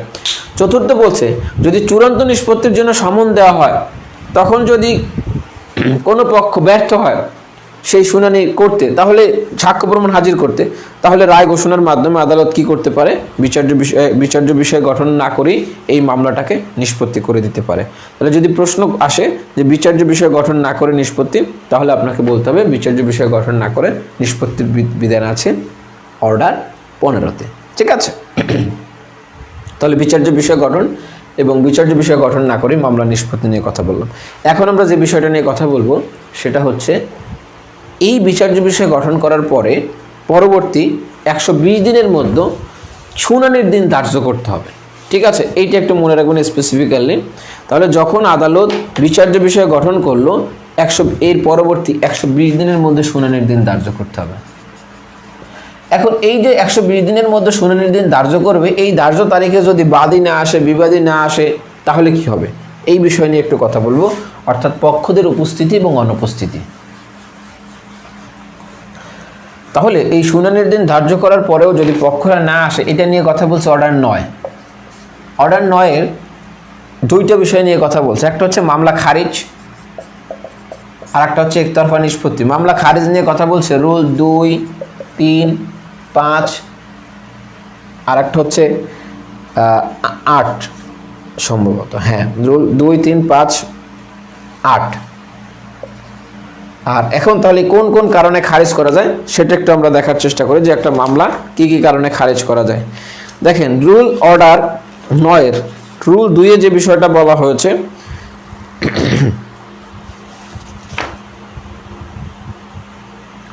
হ্যাঁ 2-এ বলা হয়েছে যদি কোর্ট ফি প্রদান না করে, তাহলে আদালতের কাছে যিনি বাদী আছেন সেই বাদী যদি ডাক মাসুল বা এই সমন জারির যে ফি আছে এটা জারি না করলে মামলাটা খারিজ হয়ে যাবে। রুল 3-এ বলছে শুনানির দিন যদি বাদী বিবাদী কেউ না আসে, বাদীও নাই বিবাদীও নাই, মামলা খারিজ হয়ে যাবে। এই 2টা কারণে যদি খারিজ হয় তাহলে খারিজ রদের আবেদন করা যাবে এবং পক্ষরা কি করতে পারবে, এই খারিজ রদের আবেদন করতে পারবে বা নতুন করে মামলা করতে পারবে, সমস্যা নাই। রুল 5-এ বলছে আর যে সমন আছে সেই সমন জারি না হয়ে যদি ফেরত আসে, তাহলে সমন যদি ফেরত আসে জারি না হয়, তাহলে 30 দিনের মধ্যে যদি সমন পাঠানোর ব্যবস্থা বাদী না করে তাহলেও মামলা খারিজ হয়ে যাবে। রুল 8-এ বলছে যে যিনি বাদী আছেন এই মামলা শুনানির দিন যদি বাদী না থাকে, শুনানির দিন গড় হাজির, মামলা শুনানির দিন যদি বাদী গড় হাজির থাকে কিন্তু যিনি বিবাদী আছেন সেই বিবাদী হাজির হয়েছে, তাহলে মামলা শুনানির দিন এবং বিবাদী কি করলেন, এই বাদীর যে দাবি আছে সেই কোনো দাবি স্বীকার করলেন না অথবা আংশিক স্বীকার করলেন, আংশিক স্বীকার করলেন না। এই ক্ষেত্রে মামলাটা যদি আংশিক স্বীকার করে আংশিক রায় আংশিক খারিজ দিতে পারবে, যদি কোনো কিছু স্বীকার না করতে পারে তাহলে সম্পূর্ণ মামলাটা খারিজ করে দিতে পারবে। এখন যে বিষয়টা, তাহলে যদি শুনানির দিন বাদী গড় হাজির থাকে তাহলে মামলা খারিজ হতে পারে। এই মামলা যদি খারিজ হয় তাহলে প্রতিকার কি, প্রতিকার বলছে রুল 9 বলছে এই খারিজ রদের আবেদন করা যাবে। রুল 9-এর এতে বলছে যে আরেকটা প্রতিকার আছে, সেটা হচ্ছে সরাসরি খারিজ রদ। এই সরাসরি খারিজ রদ অথবা খারিজ রদের আবেদন করতে হবে আপনাকে 30 দিনের মধ্যে। সরাসরি খারিজ রদের ক্ষেত্রে আপনাকে এফিডেভিট দিতে হবে। এই সরাসরি খারিজ রদের আবেদন যদি আপনি করতে চান সেক্ষেত্রে আপনাকে 1000 টাকা খরচ দিতে হবে এবং একবার আপনার সুযোগ পাবেন। এবং একটা বিষয় মনে রাখতে হবে যে এই যে সরাসরি খারিজ রদ, এই সরাসরি খারিজ রদের ক্ষেত্রে আপনার কি করার প্রয়োজন নেই, কোনো কারণ দেখানোর প্রয়োজন নেই, কোনো কারণ দেখানো ছাড়াই আপনার একবার সরাসরি খারিজ রদের আবেদন আপনার মঞ্জুর করবে। আচ্ছা, আর আপনার রুল 9 অনুযায়ী যে খারিজ রদের আবেদনটা করেছেন, এই আবেদনটা যদি প্রত্যাখ্যান হয়, মঞ্জুর হলে তো ভালো, যদি প্রত্যাখ্যান হয় সেই প্রত্যাখ্যান আদেশের বিরুদ্ধে আপনি আপিল করতে পারবেন। ঠিক আছে, মনে রাখবেন যদি কোনো মামলা রুল 8-এর কারণে খারিজ হয়, কোনো মামলা রুল 8-এর কারণে খারিজ হলে এই বিষয় নিয়ে নতুন মামলা করা যাবে না। যে পর্যায়ে খারিজ হোক না কেন, শুনানির পর্যায়ে খারিজ হবে, কিন্তু 8-এর কারণে খারিজ হলে এই বিষয় নিয়ে নতুন মামলা করার সুযোগ নাই। এরপর আমরা যে বিষয়টা নিয়ে কথা বলবো সেটা হচ্ছে একতরফা ডিক্রি। এবার এই খারিজের বিরুদ্ধে আপনি রিভিশনও করতে পারবেন, কিন্তু আপিল করতে পারবেন না।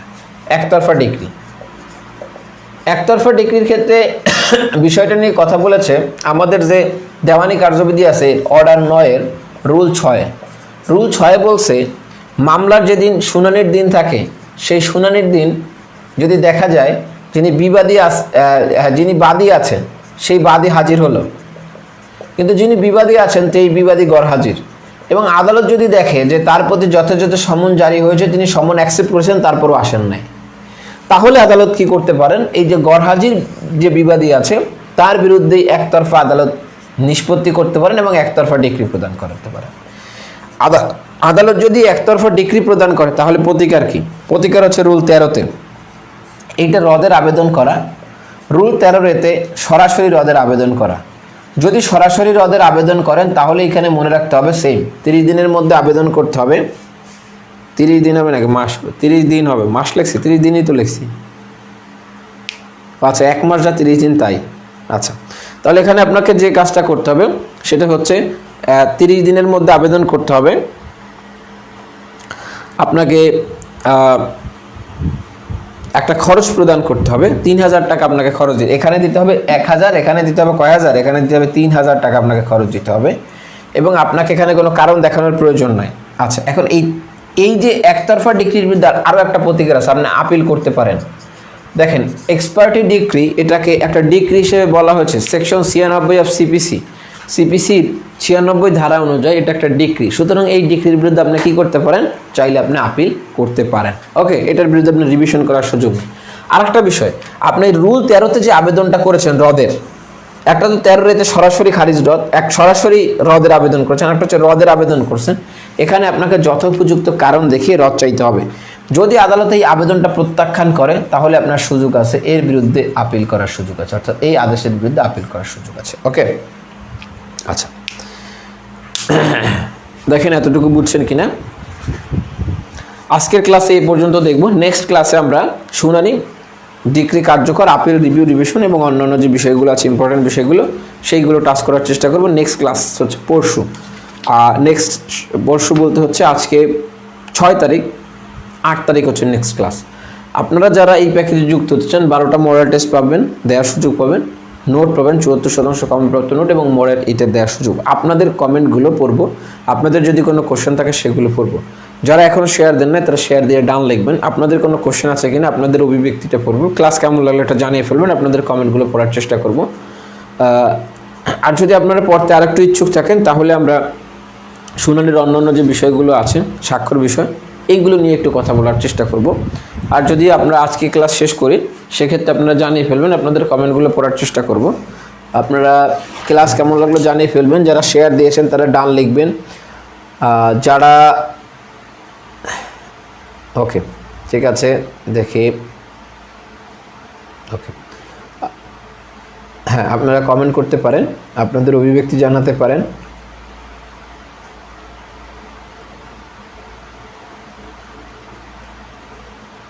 নেক্সট ক্লাসে আমরা সিপিসির রিভিউটা শেষ করব। ওকে, থ্যাংক ইউ। না, শেয়ার অপশন বন্ধ না, আপনি কপি করে শেয়ার দিতে পারেন, শেয়ার অপশন বন্ধ না। থ্যাংক ইউ, এক্সিলেন্ট বলেছেন ফারিদুল ইসলাম।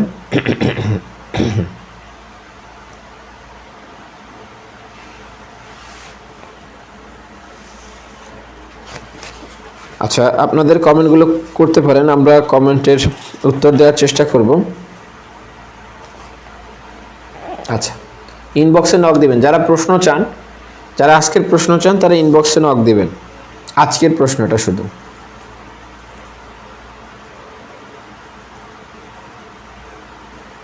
আচ্ছা, একটা প্রশ্ন করেছেন, কোনটা আগে বলেছিলাম রিভিশন হবে? খারিজের ক্ষেত্রে রিভিশন করা যায়, একতরফা একটা ডিক্রি, এটার বিরুদ্ধে রিভিশন করা যায় না। আচ্ছা আচ্ছা, যে বিষয়টা সেটা হচ্ছে আপনার যদি আপনার একটা কোশ্চেন করছেন 30 দিন 1 মাস, এখানে শব্দটা 30 দিন ব্যবহার করছে, নট 1 মাস। যদি প্রশ্ন আসে যে কতদিন, আপনাকে বলতে হবে 30 দিন। 1 মাস বলার সুযোগ, 1 মাস 30 দিন থাকলে 1 মাস না 30 দিন বলতে হবে, এখানে 30 দিন বলা আছে। আচ্ছা আচ্ছা, আপনারা যারা মানসম্মত 12টা মডেল টেস্ট, রিভিউ ক্লাস এবং হচ্ছে এটা পেতে চান, আপনারা কপি করে শেয়ার করতে পারেন। শেয়ার হচ্ছে না, শেয়ার না হওয়ার তো কারণ নাই। এবং হচ্ছে আপনারা যেটা বললাম আর কি, এরকম রিভিউ ক্লাস চান, মডেল টেস্ট এবং হচ্ছে কুইজ টেস্ট এবং আমাদের নোটটা পেতে চান, তারা উপরের নাম্বারে যোগাযোগ করতে পারেন। আজকের ক্লাস এখানেই শেষ করব। আপনারা যারা ছিলেন আমাদের সাথে অসংখ্য ধন্যবাদ। নেক্সট ক্লাস 8 তারিখে, 8 তারিখের পূর্বে আপনারা চাইলে যোগাযোগ করে আমাদের প্যাকেজে ভর্তি হতে পারেন। থ্যাংক ইউ, ভালো থাকবেন, আল্লাহ হাফেজ।